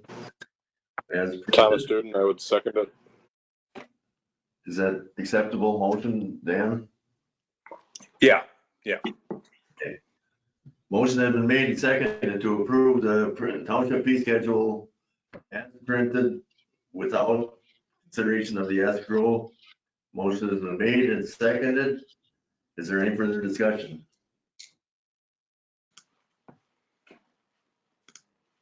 Is there any further discussion? If not, we'll proceed to vote. Mr. Duden. Oh, somebody have. Aye. Mr. Hiller. Aye. Mr. Stokel's aye. Mr. Whitcomb. Aye. Mr. Wilhelm. Aye. Motion is carried 5-0, so we will put the escrow in the hands of the Township Planning Commission. Next item is the section 2734 land use and zoning study update. Yes, Mr. Chair, I just wanted to give the town board an update on this. There's no action required. The planning commission discussed it again at their January meeting, and most of the planning commission members are opposed to doing the zoning changes, the land use changes that Scott Mueller had requested in section 27. But they did develop a subcommittee. In fact, we met today to look at some of the past developments and how those smaller lots were formed. So they suggested that we, because of COVID and because they wanted to let the subcommittee work, that they wouldn't discuss this again until April. So it's out there. Again, I don't think the planning commission is favorable to making any land use or zoning changes in that section 27 area. But they wanted to revisit it after the subcommittee had met and had discussed it. So just an update for you. And if there's any questions, I can certainly answer them. I do. This is Bill Whitcomb. I do have a question on that. So for the subcommittee that's meeting, is that something that the board had kind of set up and approved for any subcommittee meetings? I just want to make sure if we're expending any resources that it's been approved officially. I believe the planning commission actually did that at their meeting. I don't believe that's ever come across the board table. Is that something that we need to approve for spending money? It may be Scott Richards and whoever's on the subcommittee.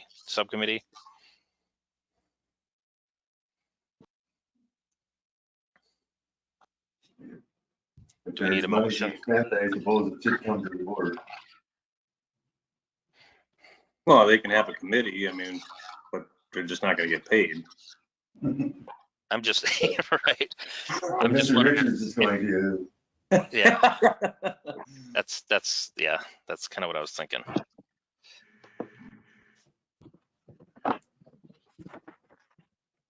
Scott, what exactly are they? They're researching the whole township, not just 27 and 34, correct? They're researching the whole township, if I understood them right. Well, they're looking at primarily those section 27, 34 area. The files are pretty thin. What we found today, we spent about an hour and a half today, and we're finding a file on the preserve, nothing on Den High. So again, they're probably going to meet real quick and look through some of the agendas and minutes from that time period, but we have a pretty good idea what happened. So I probably won't be even involved in the next meeting. They'll just get together at town hall and finish their work. So the cost is minimal, and essentially we answered our own question, saying that for about a 3-year time period, the township had planned unit development approvals, and they were approving these smaller lot subdivisions through planned unit development. So there isn't going to be a lot more involved in it than that. Okay, I know that. Yeah, I was looking at those too. Most of those lots out there are actually like an acre, and then there's that little development out there on 62nd Avenue. Also, are they going out that far east? Again, Bill, it's whatever we can find in the files, and Okay, again, there's not in the files. So, all right, thank you.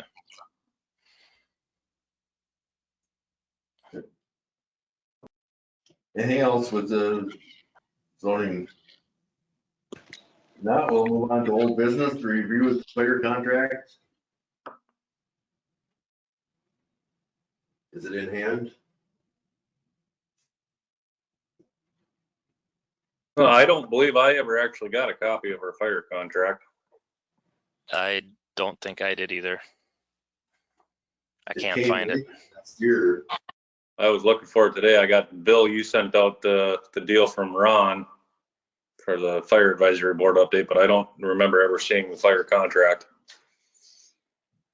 I believe we got one for last year about April.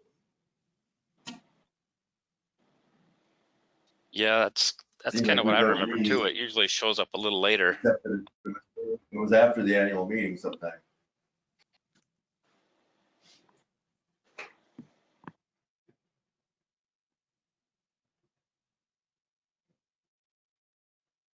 With not any information, I suggest that we table that until we have information from the Princeton Fire Department, Princeton City.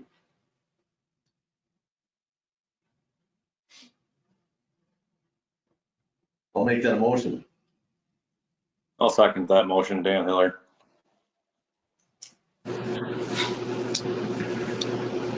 Made seconded to table the reviewing fire contract until we have one in hand.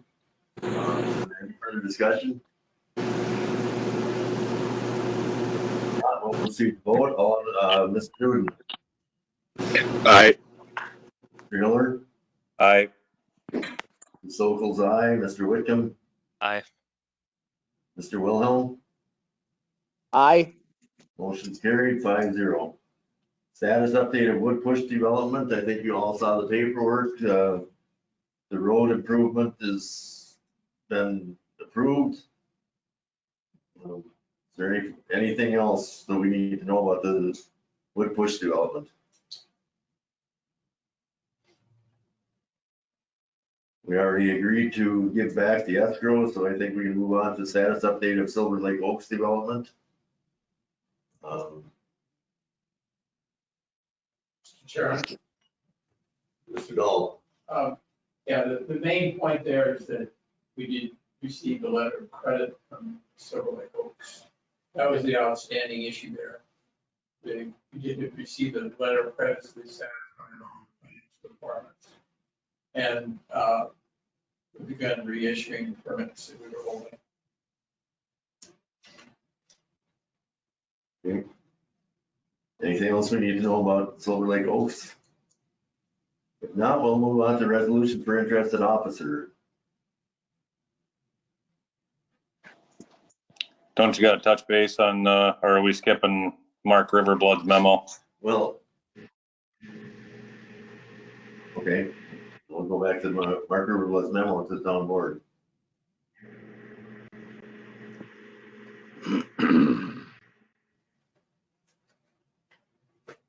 I don't have anything to say on it. I was just wondering if we were skipping that. Well, it was discussed in open forum. Is there any need to discuss it further? Mr. Chairman, I would add, Mark speaking. I just really am surprised that earlier you characterized it as harassment or something like that. Maybe I misunderstood it. Makes no sense. I'll get a signed copy and get it to the town board. Earlier, it was introduced with the request that it be entered into the public record. So I'll close the loop if the town board wants it signed. That's fine. As it relates to this other issue, I would like to understand about the letter of credit. I mean, where those monies received? Mr. Chair, point of order. Where we're going? This isn't part of the discussion that we're on right now. We're on the memo with the town board. Thanks, Bill. Fair enough.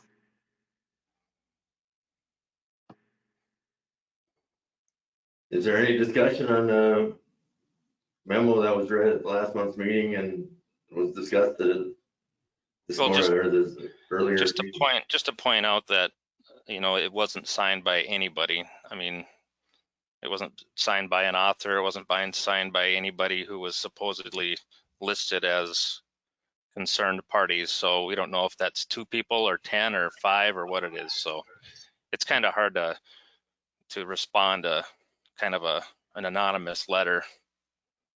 Yeah, we'll get that to you. Thanks.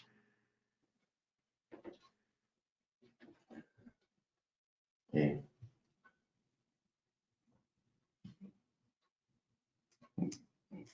We will now move on to the resolution for interested officers.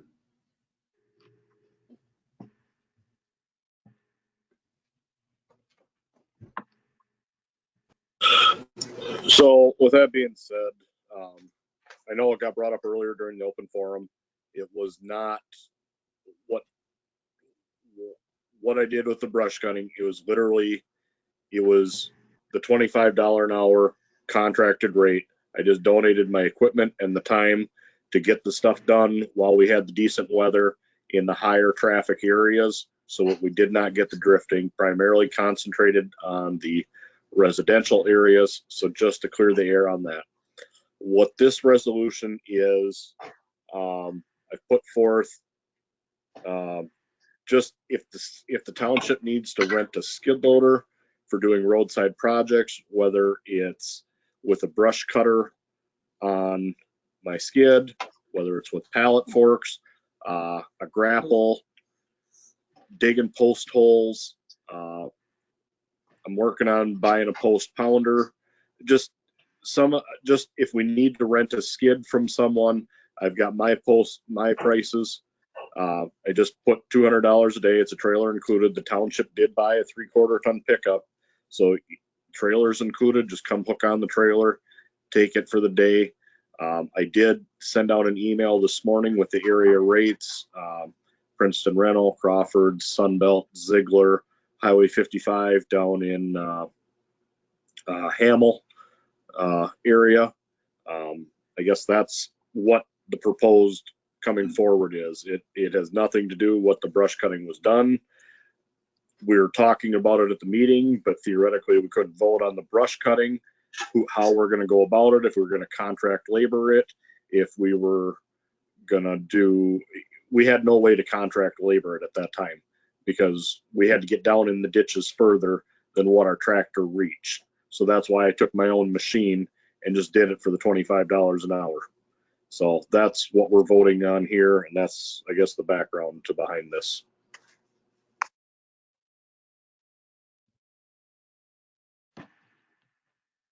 Yeah, and another point of clarification too, I have no idea where the rumor started. I can take a guess, but that we're doing any roadside brushing. We're doing it as we see it come up. If everybody remembers, we just purchased a $116,000 tractor with a boom mower on it. I personally don't have any plans to be contracting out brushing when we have that equipment. The only time that we would need anything like this is for just spot stuff. That's all we were thinking about. And in the high density areas there, the Den-High Estates where there's a lot of it, to do it with the boom mower, you're going to come down from the top and that mower throws stuff everywhere if you've ever seen it operate. Versus with the brush cutter on the skid, I get about a foot, maybe 2 off the ground, and I just drive over top of it, and I don't get the throwing of material. Yeah. And that Kenny Henshin can get in my machine and run it. Dale can get in and run it. I don't care. Honestly, I don't have to sit in the machine at all. That's why it's rental stuff. So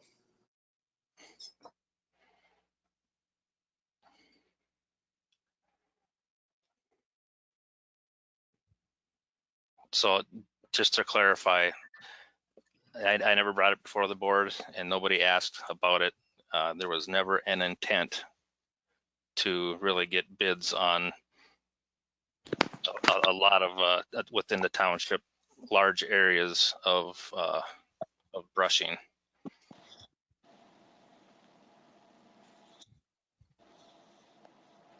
So this is just a resolution to pass or not if we decide to hire or rent out a skid loader, or if we decide we want to rent a skid loader and a brush mower from Tom, we can rent a skid loader and brush mower from him to go do spot areas that we can't get to with our tractor, correct? That's correct. That's all this was for. I will make the motion to pass resolution number 2021-3. Bill Whitcomb, I would second that. Motion has been made and seconded to approve resolution number 2021-3. And this is, And after the arguments or the discussion of why it's now therefore be it resolved, the town board hereby unanimously, with the supervisor abstaining from the vote, approves and ratifies the supervisor providing above listed rental service and services, equipment and services to the town at the indicated rate, and be it further resolved, supervisor shall submit the affidavit required by Minnesota statutes with each claim for payment for having provided the above listed services. That's exactly what we are voting on at this time. Motion has been made by Mr. Miller, I believe. Seconded Yes. by Mr. Whitcomb. Is there any further discussion? just to clarify that these rates, we can't accept this unless this is less expensive than everything else that we found out there. And this is considerably lower than anything else we found out there, especially with when you take into account the trailer rental. Is there any further discussion? If there is no further discussion, we'll proceed to vote. Mr. Duden, you will have to abstain. Abstain. Mr. Hiller? Aye. Mr. Stokel's aye. Mr. Whitcomb? Aye. Mr. Wilhelm? Aye. Motion is passed unanimously as it's stated and resolved. Therefore, motion is carried. Resolution is carried. We will, resolution number 2021-3 is approved. Supervisors reports. Road report, Mr. Whitcomb. I really don't have a lot to, just a couple of things. I was going to ask Todd to explain what's happening with overlay on Brickton Road with some culvert repair. Before he gets into that, Todd, if you're ready, I was just going to mention too that I was contacted by Houston Engineering and County Road Ditch 2 is something that they're looking at repairing this summer. I've got a meeting set up with them at 8 a.m. on the 22nd. They'll be crossing two of our roads. One of them is just east of County Road 4 on, I think it's 65th, and the other one is just north of Al Bakis's on highway or on 100th there. So those are the only two locations that we have culverts being replaced, and I believe they're just going to be 18-inch culverts. So like I said, I'll be meeting with them, and I'm just wondering, Todd, this is maybe pointed towards you too. Is there anything that we need to be concerned about when we're talking about this county road ditch or county ditch number 2? I'm guessing we're going to want to do some sort of, I know they're going to be wanting to do open crosscut, crossroad excavation. Do we want to do the 20-to-1 tapers, or what do we typically ask for on those types of things so that we don't have uneven, heaving and those type of things happening? Well, certainly we want the road repaired if they open cut it. Great. Yeah.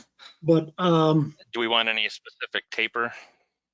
I don't believe so. I mean, they're not going to go in there and regrade all the inslopes or anything. They're probably just going to match what's existing, unless it's a really severe problem that we can see. I guess I haven't seen any of these, but no, I don't anticipate anything like that. Like I'm talking the center line taper, like from if it's a 3 foot deep, or I'm sorry, 8 feet deep, do we want to go back 160 feet up the road to get a decent taper or not? Or 10-to-1, or what are we doing? 10-to-1 is fine. Okay. And then as far as that, then we can just probably move on to Brickton Road, kind of some of the things that you and I discussed. And I know when we did our road review, we had pointed out that that culvert about in the middle was pulling in material. So yeah, I'm in the process of putting together that specifications and then a quotation form for that overlay project. And from what we had talked about here a couple of weeks ago, yeah, I've added a couple of items. One is that the culvert, to replace that culvert. we're assuming that that culvert is underneath that concrete, the old Highway 169 roadway. So to open cut that and cut out that chunk of concrete, that's a mess to me. I'd rather leave that concrete in there and leave that old road bed alone so we don't disturb it a whole lot. So I've, in my quote form, I'm going to have an item for abandoning that existing culvert because I don't know what exactly the shape it's in, but yeah, if we got some sinkholes in it, it's failing. And then we'll directional drill an 18-inch culvert adjacent to it under the old roadway, and we'll have a new culvert that way. The second item I'm adding is the widening of that portion of the road. The center portion is 20 feet wide, and our typical standard is 24. So I put in some items again to widen out the shoulders and get the whole road now then will be 24 feet wide. Now these items are in addition to some of the costs we talked about a couple weeks ago, but at least we will have some costs from the quotes. The town board can look at the numbers. The town board has the right to delete specific items from the quote if we can't find a budget that works. So there's no harm in getting costs. We can always review them and delete them if we think we need to. So that's what I'm putting together. Hopefully I'll get this wrapped up here early next week so we can get it out to some contractors. I'm looking at having those numbers come back February 11th, and then the board can look at them on the 16th meeting. So that's my plan. Thank you, Todd. And then any progress on the LRIP? Yeah, we need to talk with got those costs put together. I want to get those back up to you, and then we need to sit down with the county okay guy and see what to start filling that form out, I guess.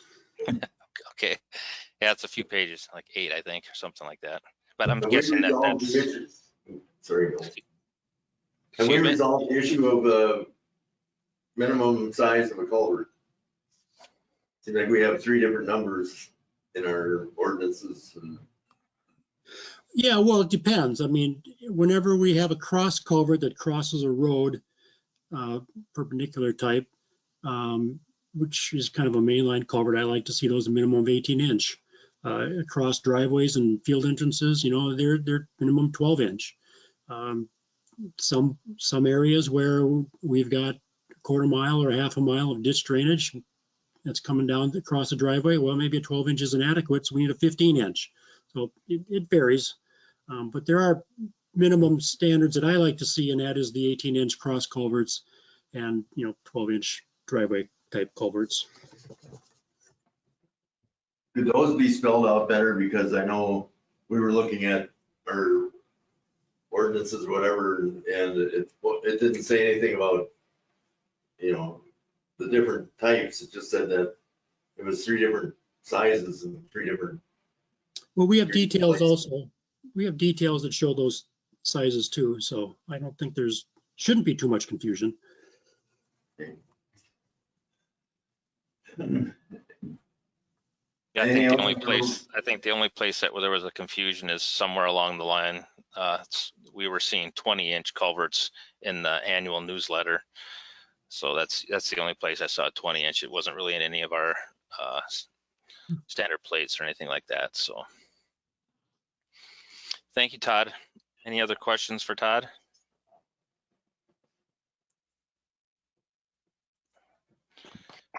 All right. Bill, that deal you were talking about, I wasn't at the last meeting, so I apologize, but last month you talked about looking into something with some grant money or state aid money or whatever. Did you guys talk about that on the 5th, or is that still in the early conception? We didn't talk about that on the 5th, but that's what Todd was just, when I mentioned LRIP, that's the local road improvement program. That's what we were talking about. We have to meet with the county, just the county, and Todd and I, we all have to get together and sit down and kind of, I think it's an 8 or 10 page form we have to fill out and submit. We also have to, I've already mentioned it to Wyanett Township because it's a partnership that we're going to be working on with them since it's a shared road and the county. So it's going to be a little bit of coordination that has to happen between now and the submittal date, I believe, is March 3rd. Okay. Dan, just for clarification, if we could get this grant from the state, we could overlay the entire 3 miles of road rather than fixing 8 or 1,200 feet on the worst spots. We could do a complete overlay on the whole 3 miles. That's why we're holding off on addressing. Wasn't there something on that bill where it was maybe then going to have to get turned over to a county? I thought you had said something to me on the phone a couple conversations ago, or it was that, am I wrong on that? No, it's just the LRIP program requires that we have a sponsor, and the sponsor has to be a county. They just want somebody that knows how to administer the contract. Okay. Yeah. Is that about right, Todd? Yeah, they just don't want to get in the position of any small township that gets into a big road project that really doesn't know what they're doing. So they want a sponsor. Yep. Yeah. Anything else with roads? Nothing else with roads. Nope. Thank you. Anything else with fire board? Yes, just a quick report here. Let's see, last year they responded to 429 calls. That's a new record for Princeton Fire. They also are waiting on what's called a micro grant of $3,000. I think that was for some more COVID FEMA type supplies. And then that medical response unit that the city purchased for them using the COVID money is up and running. So he's been utilizing that to respond to calls.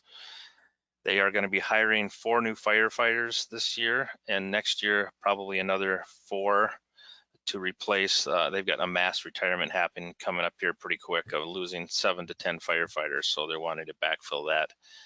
And then for calls, Princeton Township had a total of 9 calls in December. And the total for the whole fire department was 38 calls in December. So that's it for my fire report.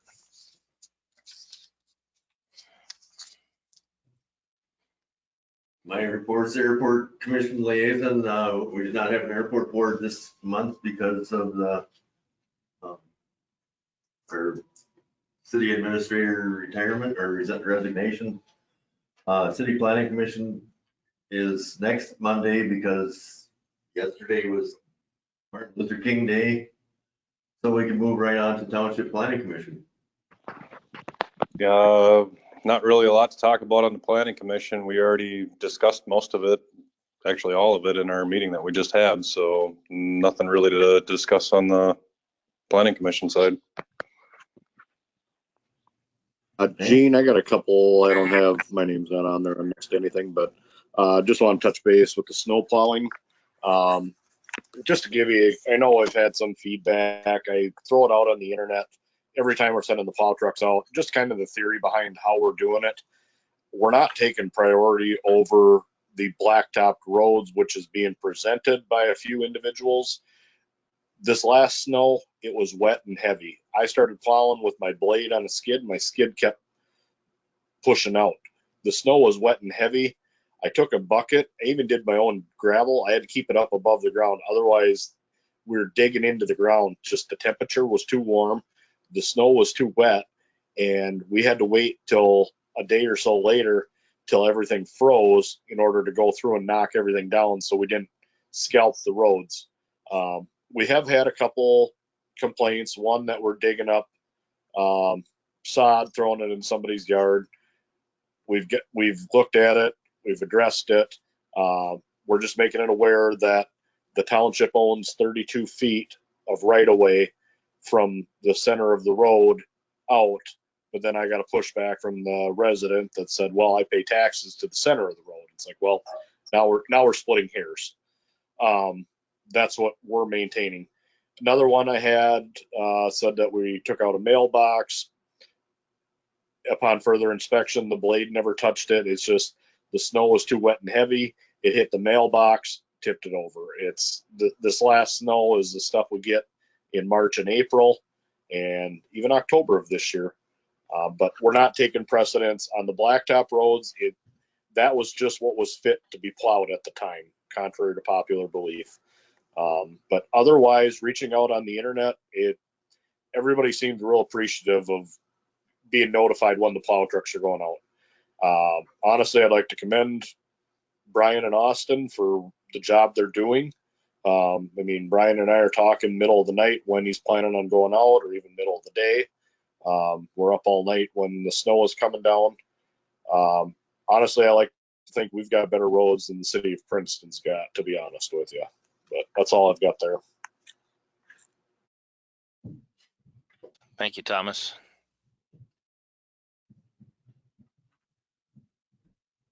Next item is to establish Board of Canvas and set the date. Typically, we do the Board of Canvas after the annual meeting on March 9th. You had a motion to establish that as the canvas date? Gene, shouldn't we really discuss the annual meeting date and location before we establish that? I mean, Well, the I don't know meeting if date COVID set. restrictions I don't know if, well, our COVID restrictions going to be up in 2 months. Do we need to be contemplating on? The date is set. Oh, I know. I'm just wondering, do we need to contemplate on bumping our annual meeting back? Yeah, that's the next item on the agenda. Oh. No, So you can't set, we're can't gonna change the date of the annual meeting.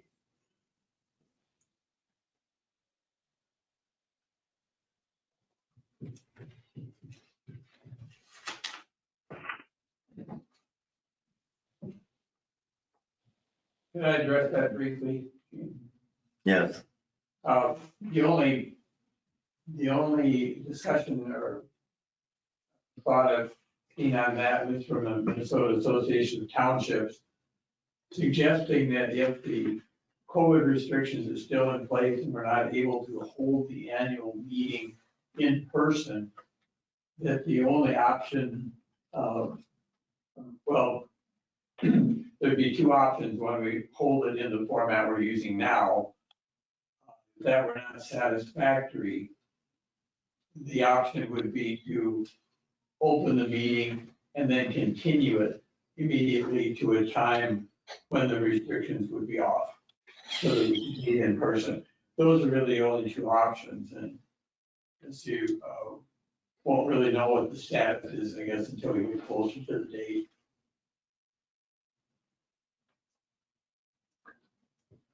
The date for the election and the annual meeting, at least to be convened, is March 9th. And according to the annual meeting, or the information that came through the board today from the MAT, is to use the time available for deciding a method. We have to provide at least 10 days published notice of the date, time, and location of the annual meeting, which typically right after or 15 minutes after the polls close. The notice will be published no later than Sunday, February 28th. The town board's plan to make their final decision before that date. Conditions may change significantly between now and March, so no one can say with certainty how we'll be meeting. But prepare now, prepare for the possibility of remote meeting now. If your board is unfamiliar with teleconference, you must learn how they can be used now, and to allow these services deployed if necessary. MAT has resources in the information library about how to start using remote. We already know how. If the meeting is in person, if we choose to hold a meeting in person, the board's place for social distancing, requiring all those attending wear a mask or face shield, provide a remote means of listening or participating. We already have the ability to do that. If the meeting is remote, if the board chooses to hold a meeting by remote means, again, plan for the charter changes. The telephone or video meeting requires pass a resolution designating annual meeting held by remote means, and so on. That would have to be published before February 28th. So that's the information that came out today with the MAT newsletter. And must convene their annual meeting on the second Tuesday of March, except for weather-related circumstances. But no statute requires the voters to take any action on that day, so towns should not feel pressured to complete their business on that day. But it's sure nice to do it all that day and be able to go to the county attorney's office on the day after the regular monthly meeting of the 23rd, and set the levy on that day and the budget, and go to the county attorney or county assessor's office and set the levy on reported on the 24th of March. But it says we must convene the annual meeting on the second Tuesday of March. And then the established board of canvass would be after the annual meeting, whether it be adjourned or. May I ask a question about that? Yes. The board of canvass is not dependent on the annual meeting, is it? It's the board of No, canvass it's not. that covers the election. Right. It's a canvass of the vote, certifies the vote. So that you can set the date for the board of canvass based on the election, irrespective of whether or not there will be any business conducted at the annual meeting. Is that not correct? Yeah, the board of canvass basically just certifies that the vote is accurate.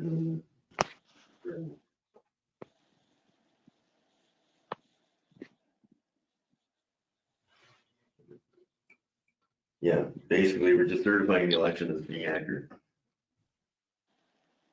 And barring bad weather, I would suggest that probably easiest to do a board of canvass on the day of the annual meeting. Day of the election. Day of the election, sorry.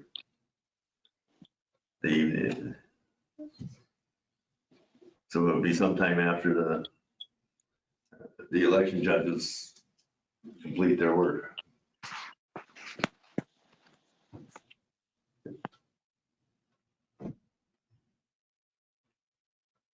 Is there a motion to establish the board of canvass on set a date?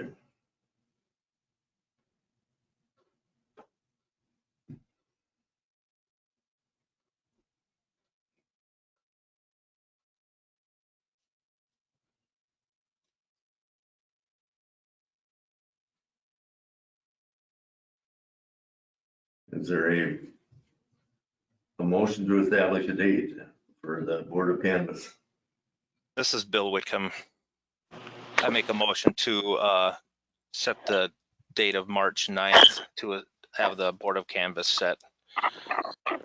It's like last year. I mean, it happened right after our, I'm sorry, I should just stick with the motion. I'd make the motion to establish the Board of Canvass on March 9th.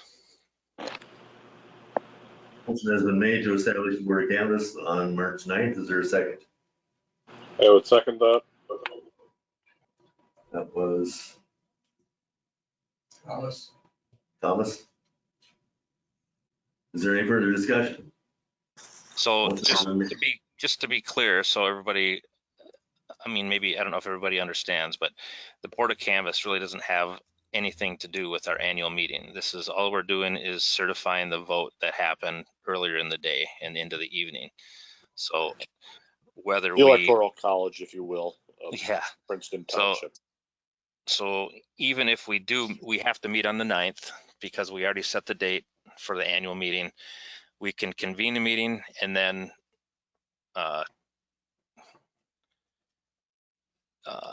what's the terminology for moving it to a different date? Reconvene at a different date. And then we just have to wait until we get the votes in, and then the Board of Canvass meets. So it's a totally separate function from the annual meeting. That's correct, Gene, right? Yes. Yes. Okay.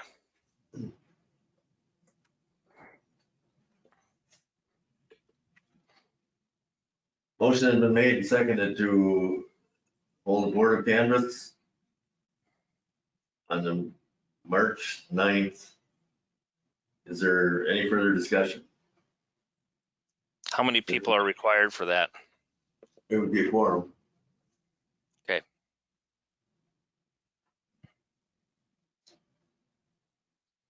Is there any further discussion? If there's no further discussion, we'll proceed to vote. Mr. Duden? Aye. Mr. Hiller? Aye. Mr. Stokel's aye. Mr. Whitcomb? Aye. Mr. Wilhelm?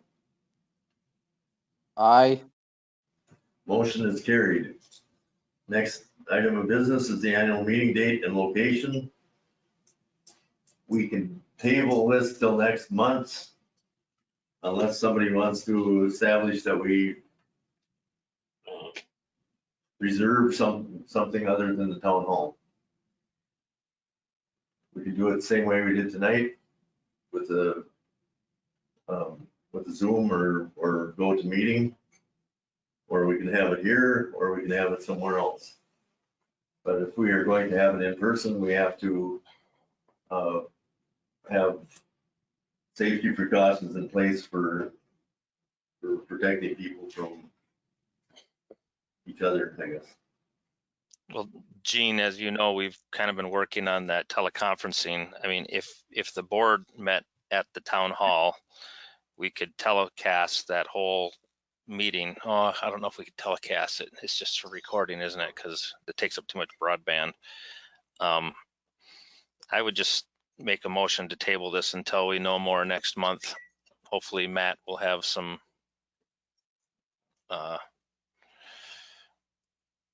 or maybe it'll be lifted. Some of those in-person restrictions will be lifted. Motion is made to table to February 16th. Is there a second to that motion? John Wilhelm, I'll second that. Motion's been made. Seconded to table discussion on the annual meeting date and location to the February 16th meeting. Is there any further discussion?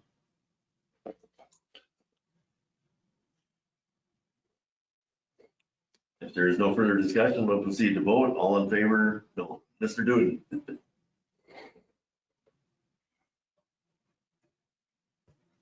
Aye. Mr. Hiller? Aye. Mr. Stokel's aye. Mr. Whitcomb?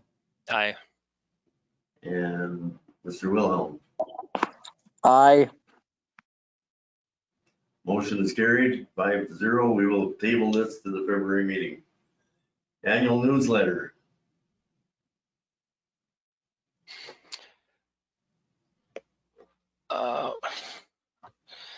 I'd like to make a motion to send out the annual newsletter before the vote takes place. So I'd like to provide key information to share with the residents regard to township business, and that it be mailed out by March 2nd.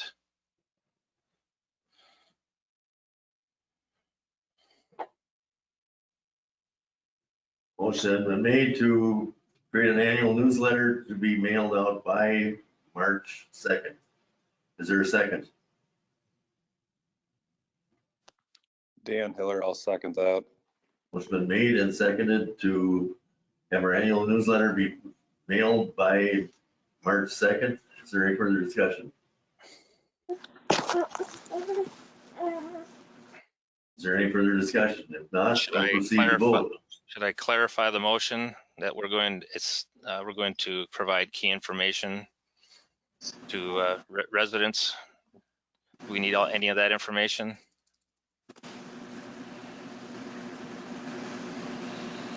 I believe that we can have several people who can probably get together and put something together and help. All right. Great. Thank you. Is there any further discussion? Anyone have an issue with that? What I have my statements? Any further discussion?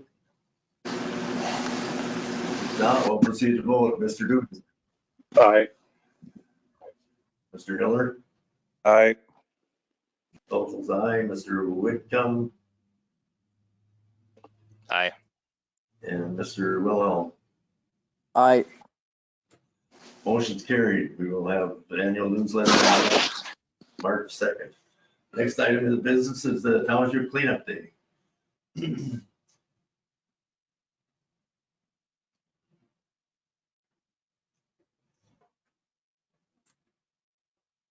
I know we typically have our cleanup day in the spring, but with just having it here in the fall, do we want to push it back a little bit later? Or do we think we'll get a good enough job if we do it in the spring, or do we need to do it later in the year?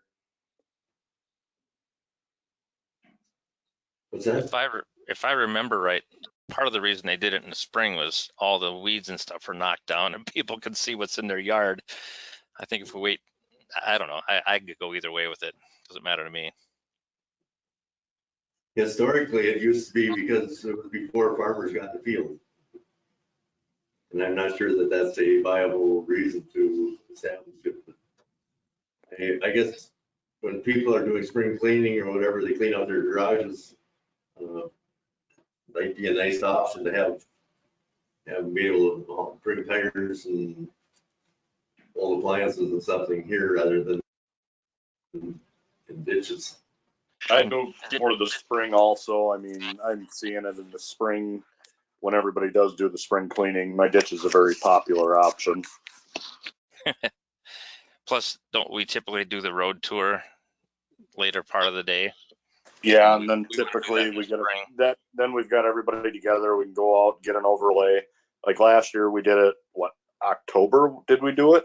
Yeah, I wasn't. You know, everything was pretty dead at the time, but we couldn't see the vegetation. We couldn't see what was growing. We couldn't see what needed to be hit. I mean, the only reason we hit what we did with the brush cutting is just that's what we hit on the road tour. I mean, they didn't go to every township road in the township just checking to see what it was. They just knew high traffic areas just by what we did on the road tour with doing the blacktop only. Yeah. So we want to do like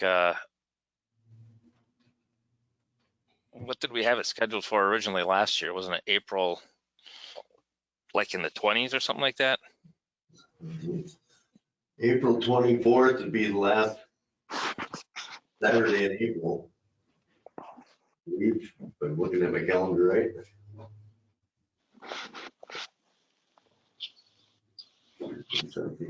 Yeah.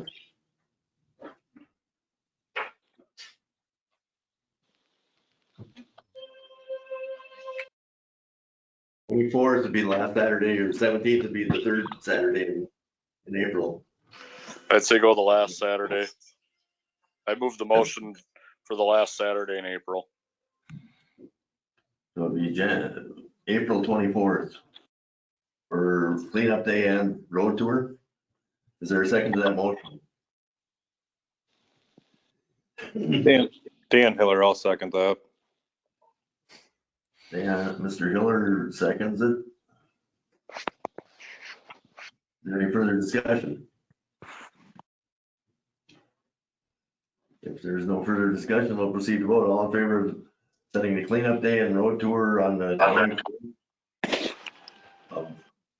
of April, signify by, Mr. Duden. Aye. Mr. Hiller. Aye. Stokel, yeah, aye. Mr. Whitcomb. Aye. Mr. Wilhelm. Aye. Motion is carried 5-0. Next item of business is the resolution adopting 2021 pay schedule, and that would also include the policy for compensation reimbursement of officers and employees. You all have that in front of you. Is there any further discussion?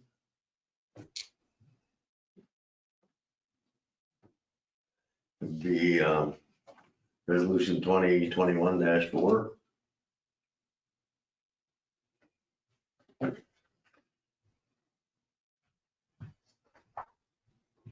I think we've had this for about a month now. Didn't we have it last month too? We just didn't get to it, or what happened? I believe so.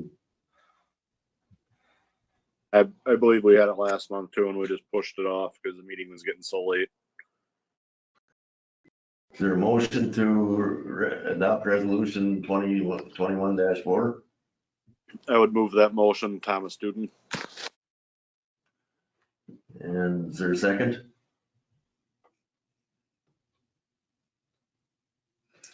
This is Bill Whitcomb. I'd second that. Motion's been made and seconded to pass resolution 2021-4, adopting pay schedule for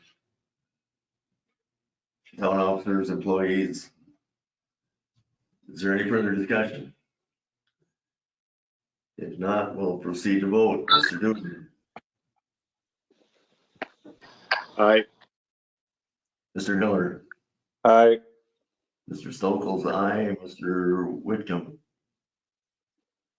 Aye. Mr. Wilhelm. Aye. Motion is carried 5-0. Next item is letter notifying residents of tree trimming and brushing. And was that completed by, I think Mr. Hill was going to create a letter, maybe not. Mr. Whitcomb, can you? I think, yeah, we were just gonna, this was basically just notifying that we're gonna be doing some tree trimming and brushing, just more or less of a notice going out to the township that with our brushing and tree trimming policy, we'd like to do that in the winter when the ground is frozen. It's more or less just a notification. That's what this one's for. Bill, just to touch base with you on that tree trimming and brushing, who is doing the tree trimming? Is that just us ourselves, Dale doing it? Who? Yeah, Dale, or myself, or you, or if you're seeing limbs that are, in the way of signs and those types of things, and there's no reason why you can't. That's all we're talking about is those types of things, things that are getting in the way of signs. And the only other thing I want to bring up, with the brush cutting and clearing, since we're on that conversation again, I respect, John, that you brought somebody to the table. I don't know where the miscommunication came into play. I am insured through my business with the snow plowing, excavating. I've got a separate insurance policy for that, and that includes all the stuff I do with the skid work, with dirt work, with snow removal and everything else. That is the only thing I'm worried about if we start looking at people, whether it's doing tree trimming, whether it's hiring the brush cutting out, which we don't intend on doing, but the insurance liability, anybody with a chainsaw can come and start trimming branches down. Are we insured for that? That's just what I'm questioning, if that makes sense. I mean, as employees? As subcontractors.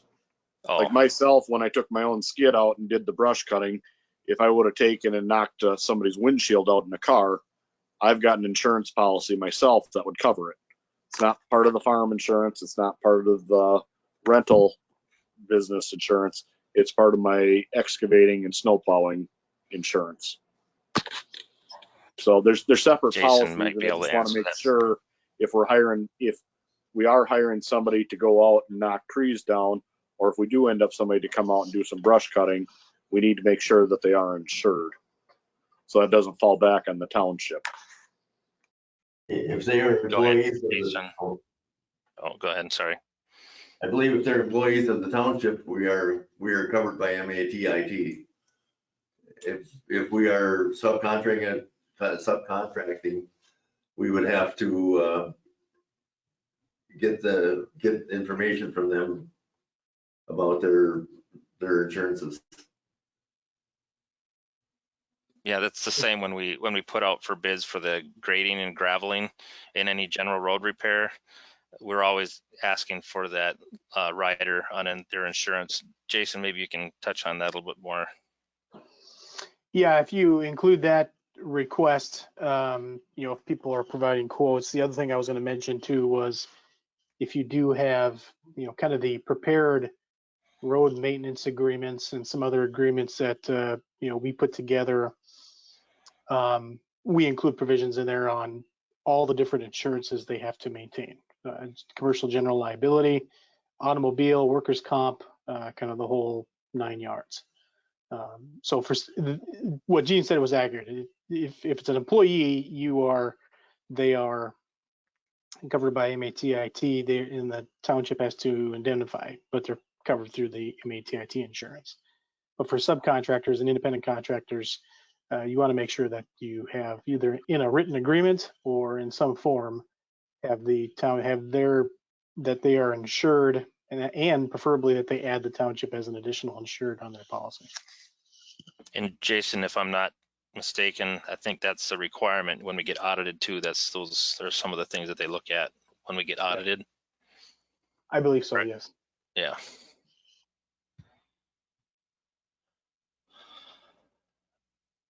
So for this item, we're just going to be sending out a letter for, again, it's just a notification to let people know that we're going to be out and about. And like you said, Thomas, we're going to try to avoid using that boom.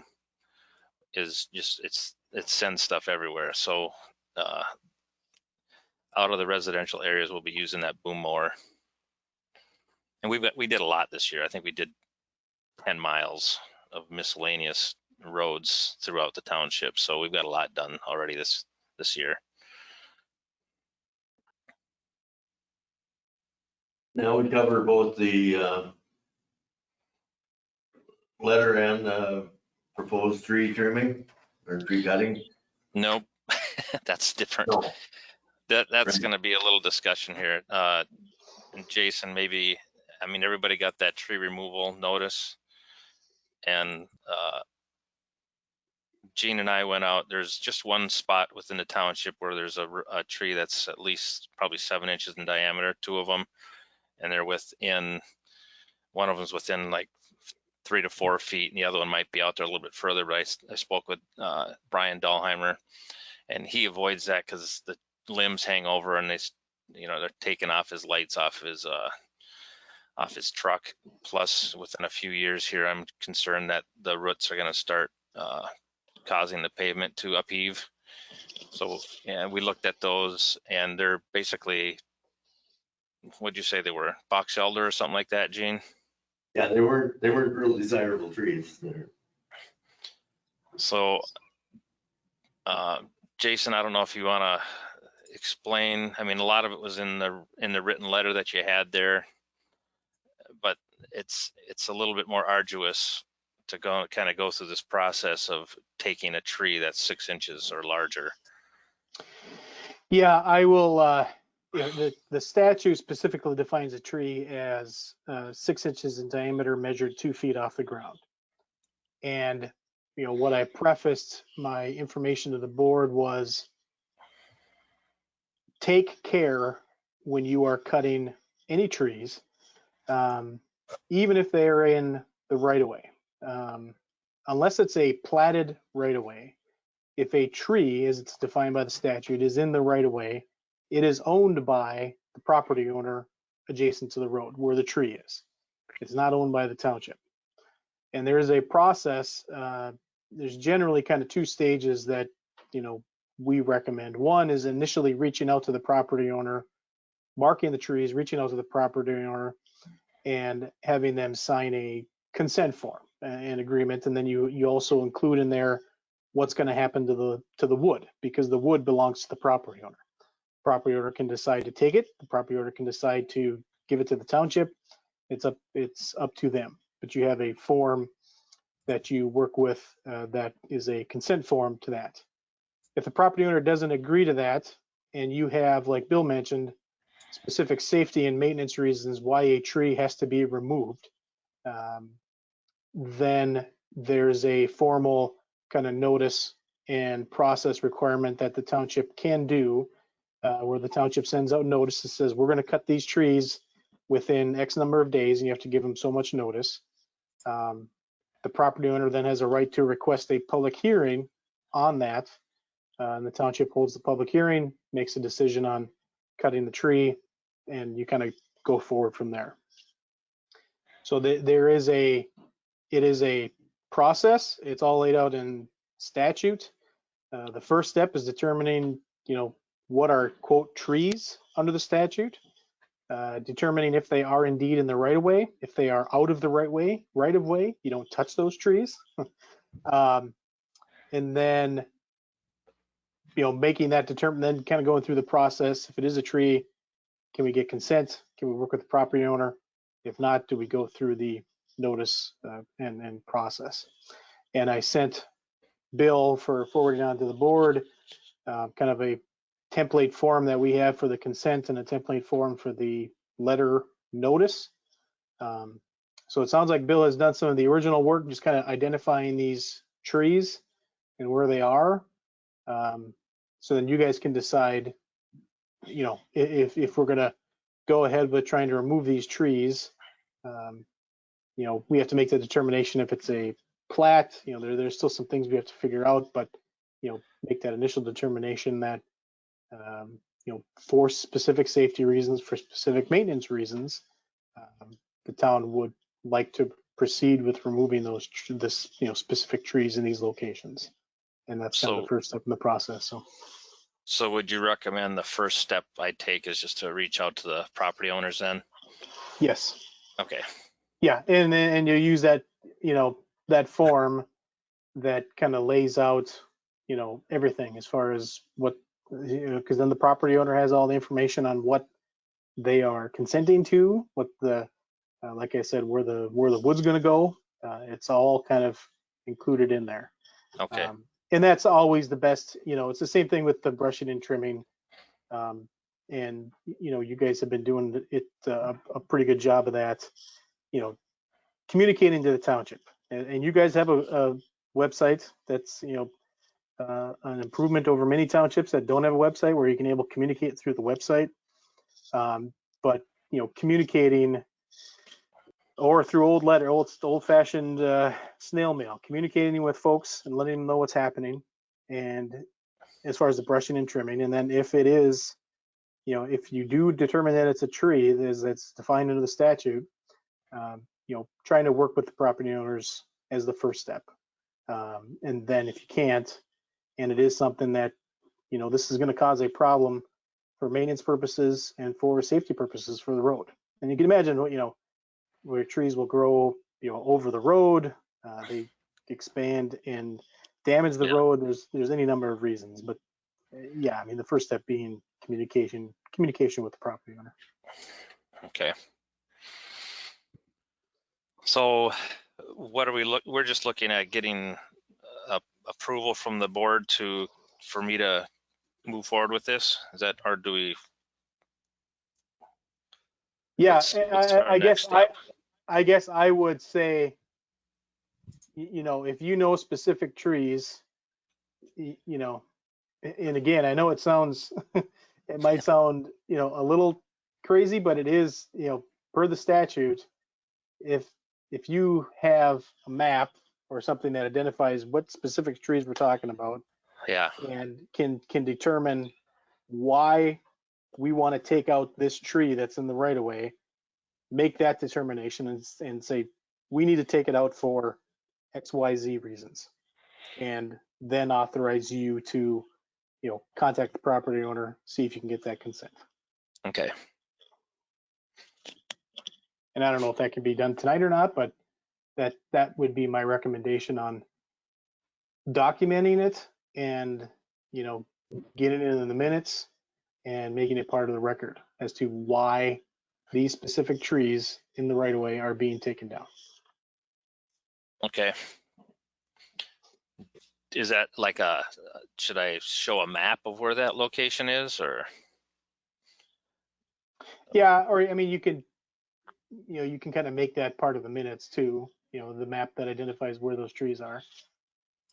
Okay. Say, Doug, since we're on this, because it's getting late here, could you give me rights permission to show my screen? Yes. Yeah. And all I did, it's just a screenshot. I suppose I could, actually, what I'll do is I'll pull up the ArcGIS map.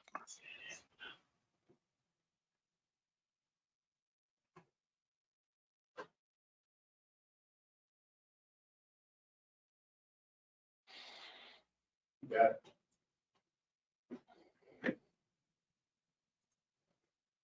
You have it now?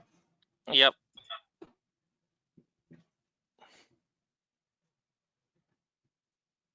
So if people are able to see my screen here, I'll kind of pan out a little bit, pan over and pan out. And like I said, I'd spoke with Brian Dahlheimer on this. And it's a situation where he's got to slide his, oh, there we go. Didn't want that to happen.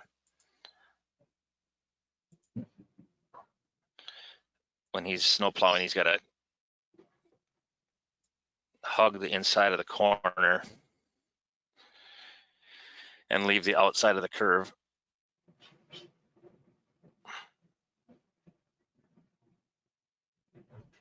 Okay, so if we kind of see where we're at here, I'll zoom in, it's kind of slower. So it's right, Old County Road 1.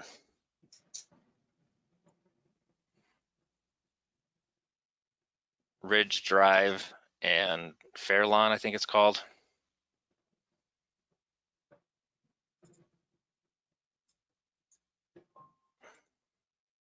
This isn't functioning how I'd like it to. There we go.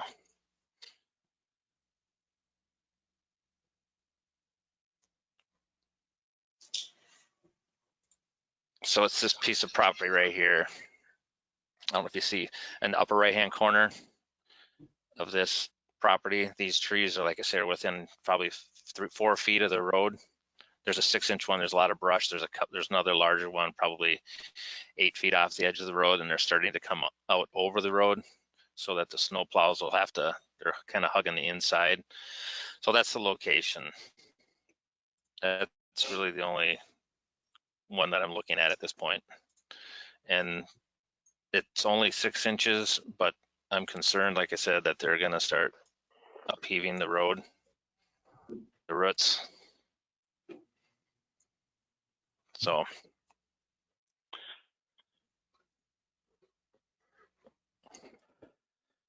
any recommendations from the supervisors that we continue with this process, or? I would recommend we keep moving forward. I don't know, is that gonna be something too big for Dale, or do we need to hire that out? Well, we've got, excuse me, Gene? They're not really that big of trees. Yeah, they're 7 inches. I think it's something that Steve and Dale could handle. I would move the motion to start the process on that tree. That little clump right there. Okay. On the property of Fairlawn Road and both Fairlawn. It's all Fairlawn on the, okay, all the way around. Yep. Okay. Yep. Okay. Yep, I would move the motion to start the process of removing the tree off Fairlawn Road on the corner. Is that the type of stuff you're looking for, Jason? Yeah, and I think, you know, you already discussed the reasons why that wants to be removed, as long as that is included in the minutes as the grounds for why that tree needs to be removed. Okay. That motion is fine. I seconded that motion. Is there any further discussion?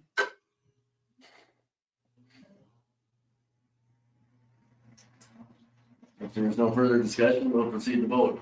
Mr. Newton. Aye. Mr. Hiller. Aye. Mr. Stoltz's aye. Mr. Whitcomb. Aye. Mr. Wilhelm. Aye. Motion is carried 5-0. We will proceed with the legal way of getting those trees out of the right of way or the off the road. Is there any further discussion? I do have 2 items, just point of information. Minnesota Pollution Control Agency Environmental Analysis and Outcomes Division is proposing amendments to rules governing water quality standards. They are having a meeting, a Zoom meeting on 2 p.m. on February 4th. If anybody's interested in listening in, they can contact me or the Minnesota Pollution Control Agency. It'd be www.bca.min.us/water/amendments, water quality standards-use-classifications-3 and 4. If you wish to, you can give me a call. I'll give you that address. Laura Bishop was the commissioner who signed a letter. Secondly, we have one from the city of Princeton Public Utilities Commission. They have a wellhead protection plan amendment, and they're having a meeting. Look at the date. 1 p.m. at the Minnesota Historical Society Amdahl Room on January 27th at 1 p.m. at the Historical Society Amdahl Room, 101 10th Avenue South in Princeton, to discuss issues and concerns with this portion of the plan amendment. Again, if anybody's interested, they can talk to me about what the map is and so on. Is there any other business to come before this meeting? This is Dan Hiller. Yeah, Gene, I've got one thing. I guess I'm a little unhappy about a article that got published in a newspaper here a few weeks ago. And I want to know, this isn't the first time that there's been some really crappy information sent out by individuals with false accusations, and I don't appreciate getting calls from residents wanting to know why I'm giving township property away. I have 0 township property at my house. I've never had township property at my house. I've never even been in that building. I don't have the code to get into that building. I don't know about you guys, but I'm getting a little tired of it. And I don't know if there's anything we can do about it.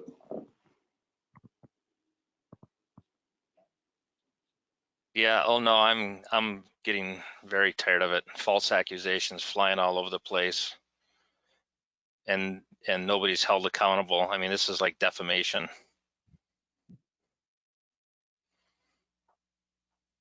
I don't know, Jason, if there's something that we need to do from a legal end of things, but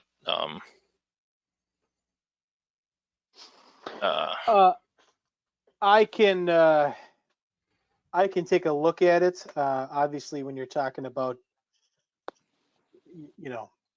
things like that, you have free speech issues, you have, issues, as far as what the township itself can do versus what individuals can do. I can certainly take a look at it and see what options the town may have. I don't know if there may be any legal options, but there might be advice I can provide on, how to respond to it or how to address some of those concerns. I wasn't looking more at legal stuff. I was more if does the township have the authority where we can do if you want to call it a rebuttal in the newspaper? I mean, to clarify that none of us supervisors have signs at our house. I mean, I'm actually kind of irritated that somebody went through the process of putting that in the newspaper, and yet we've had several meetings and not one time has it gotten brought up during open forum. So. Sure, I can look at that as well. I don't know if there'd be anything stopping the township from, publishing kind of a clarification of it, but I'll take a look at that as well. And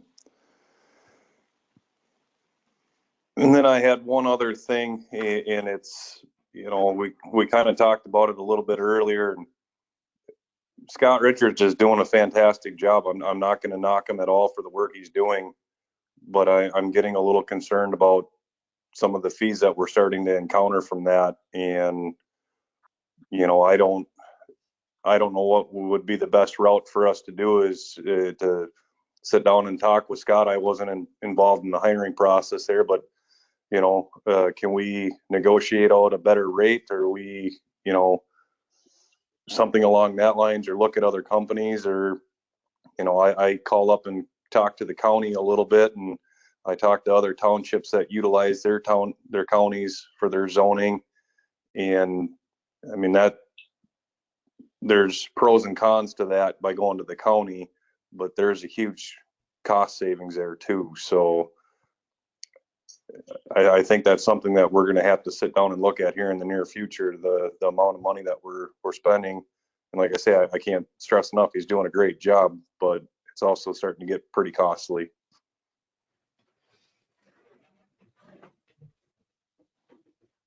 So in response, some of that is being paid for by the people who are being served with the expansions.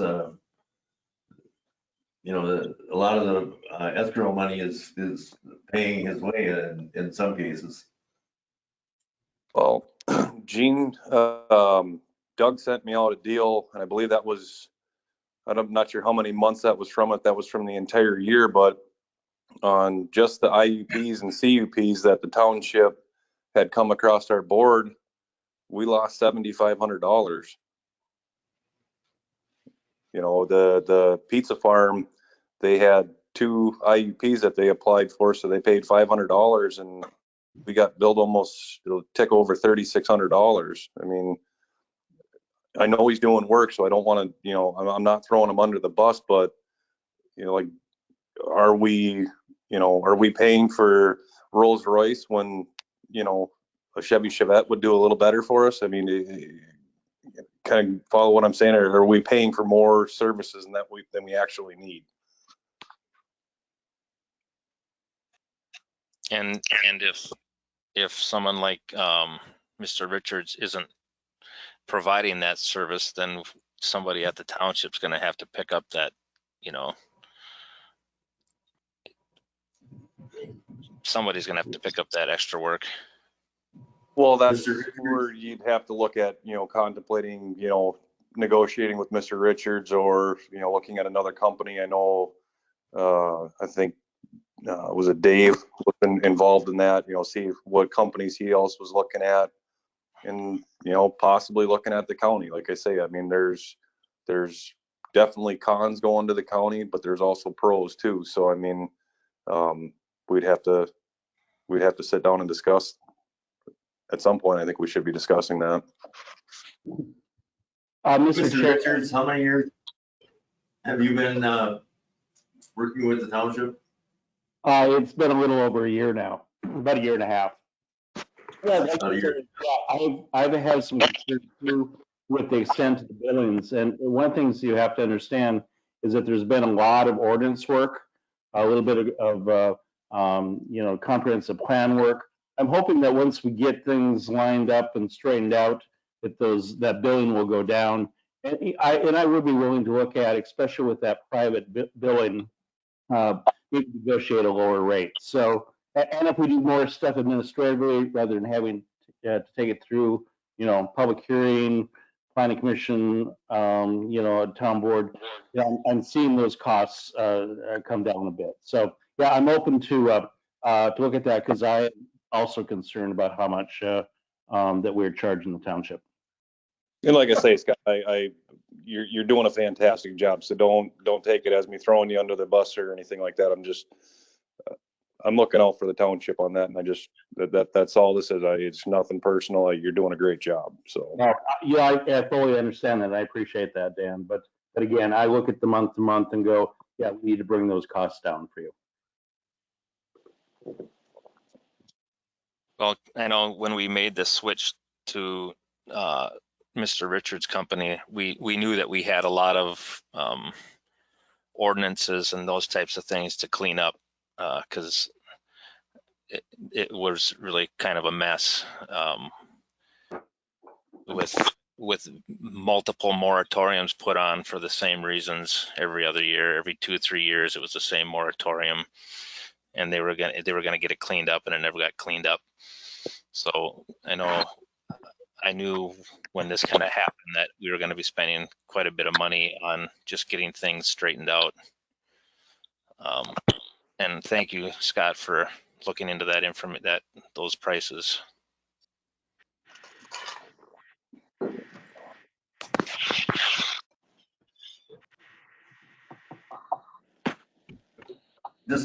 I will respond a little bit. When we were looking at a new planning commissioner or planning company, I should say, I think the rates were pretty competitive.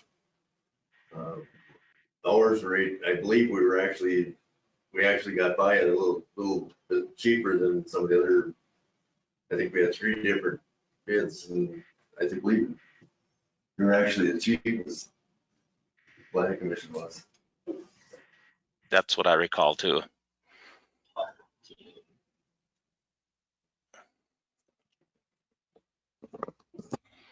Is there any other business? I do have 2 quick things. I just wanted to be able to put out notices for bid for road maintenance for the grading and graveling, and also notice for bid for general road repair, some stuff that maybe the grading contractor wouldn't do. And I'd like to get all those bids back into the office by February 12th. So I'd like to post it fairly soon here, so that we can make a decision if not at the February 16th meeting. Because I also need to start pulling together information for seal coat or chip sealing and crack filling. It'd be nice to get these 2 done and out of the way.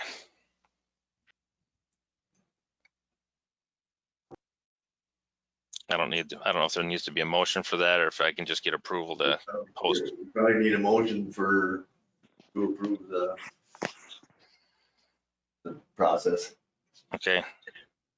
I move a motion to send out notices for bid for both road maintenance, or for road maintenance in 2 areas, grading and graveling, and general road repair. And I'd like those bids to be back close it by February 12th. What's the need to put out bids for road maintenance and road repair, and to have the bids due by February 12th? Is there a second? Thomas Student, second. Thomas Student has seconded the motion. Is there any discussion? In the letter there that you're going to send out, or for bids or proposals, what are we planning? Are we going to put in there if a qualified operator wants to operate that road grader that's sitting in our building, or are we It's up to you guys. This was going to be for what we've been doing for the last couple of years with a grading contractor that has a packer on the back, because we're getting a lot better results having a packer, and the cost savings is there compared to having our own equipment, wear and tear, maintenance, all the overhead. We can look at it closer if you guys want to. I'd like to look at that a little bit closer, because that's one topic that I'm having a hard time with. I don't see the cost savings contracting out road grading when we have a road grader. Now, he does have a packer on the back of his, so I will say that, maybe we are getting a better job done that way, but I don't know. it seems kind of foolish to have that kind of money tied up into a piece of equipment that we're not using. I mean, have we even put 5 hours on that thing in the past 2 years? No, we haven't used it. Yeah, so, I mean, the township taxpayers did invest an awful lot of money into that. I mean, obviously it's an older piece of equipment, but it would be nice to see, or at least attempt to try to utilize to get some of our tax money back on it. That's my opinion. Part of the issue with getting as good a project or road done is it doesn't have a wide enough blade or long enough blade. No, I think the guy that's grading our roads got the same size moldboard on his. No. Remember right? Yeah, I've been kind of told the same thing. It's about 2 feet short. But That's the guy that's grading our roads got a 14-foot moldboard on his. On which one? The guy, the was it Haas Construction, whoever I think he's 16 on there, but either way, I know the one that he has is 2 feet longer than what we currently use or what we have at town hall. I just know that, I mean, that's a Cat 140G road grader. I mean, that's a pretty damn popular road grader that a lot of people use. So I'm questioning some of where we're saying we weren't getting we're getting a better job now. I mean, is it the equipment or is it the guy that's sitting in the equipment that's doing the better job? I mean, you can have the shiny new piece of equipment, but if you don't know how to run it. To be honest, it's probably a combination of both. Yeah, that's what I was gonna say. Plus the Packer makes a big difference. The other thing is with the newer equipment too. I mean, prime example, I just got rid of one skid loader and I just replaced it with a new one. I upgraded 15 years on a skid loader and I can do the job in about half the time now too. That's the other thing we got to look at too, is the efficiency aspect of it. Well, and what again, there was not a lot of data from past usage on the grader, but roads were being graded whether they needed them or not. They were putting in 7 hours a week from what I understood, and again, that's just wear and tear on machinery that, I mean, just to grade doesn't make sense to me. And then there again, that doesn't go back to the piece of equipment, that goes back to management. Right. So, I mean, I don't know. I really think we should be looking at trying to utilize that piece of equipment. Right. The other thing that you got to take into account too is the cost to replace it and fix it. I mean, there's a lot of things we'll have to look at. Oh, absolutely. I mean, yeah. I remember from, prior to me getting on the board, I mean, there was quite a bit of arguing on that, but from what I'm being told is, the motor was rebuilt, the transmission was rebuilt, question of who did it, I don't know. I haven't seen the repair bills myself, but I mean, those are your major cost expenses right there that, from what I'm being told, have been repaired and replaced. So really, we should have a pretty good piece of equipment. I think we should just at least crunch the numbers before we just automatically go out and put it out for bid to contract it out. I mean, I think we should at least sit down and look at them numbers and decide, yay or nay, because I mean, realistically at this point, I mean, I think Kenny had to put new batteries in it. Do we have to put new batteries in it because he had to move it and they were bad? I mean, that's going to turn into them plow trucks. So right now, if we're not going to utilize it, then why have it? But I still think we should be attempting to utilize that. We can crunch numbers. I would prefer to just at least we could still put notices out for bid. We don't have to take them. I just don't want to lose another month on getting that, those bids out and back. Nothing saying that we have to accept them. If you know what I'm saying. I would be fine on voting on this as long as we're not going to vote on approving a bid until we sit down and look at the numbers. Yeah, that's fine. Yeah, and all I was looking at is just posting the notice. No, I got that. Back for the 12th. Okay. Motion has been made and seconded to put out bids for road maintenance and general road repair. Have bids in by February 12th. I think with the understanding, not in the motion, but in the understanding that we would do a comparative cost study to what we have paid in the last few years compared to what the last 2 years compared to what we had paid average for the last number of years before that. Is there any further discussion? If there is none, we will proceed to vote. Mr. Duden, Aye. Mr. Hiller, Aye. Mr. Stokel's aye, Mr. Whitcomb, Aye. and Mr. Wilhelm. Aye. Motion is carried 5-0. Is there any further business to come before the meeting? Motion to adjourn. Motion has been made to adjourn. Is there a second? Second, Bill Whitcomb. Bill, you sure you don't have anything else on the road reports? Made second to adjourn. There is no discussion on a motion to adjourn, so we will vote. All in favor for Mr. Duden, Aye. Mr. Hiller, Aye. Mr. Stokel, aye, Mr. Whitcomb, Aye. Mr. Wilhelm. Aye. Motion is 5-0. We are adjourned. Thank you. Good night, gentlemen.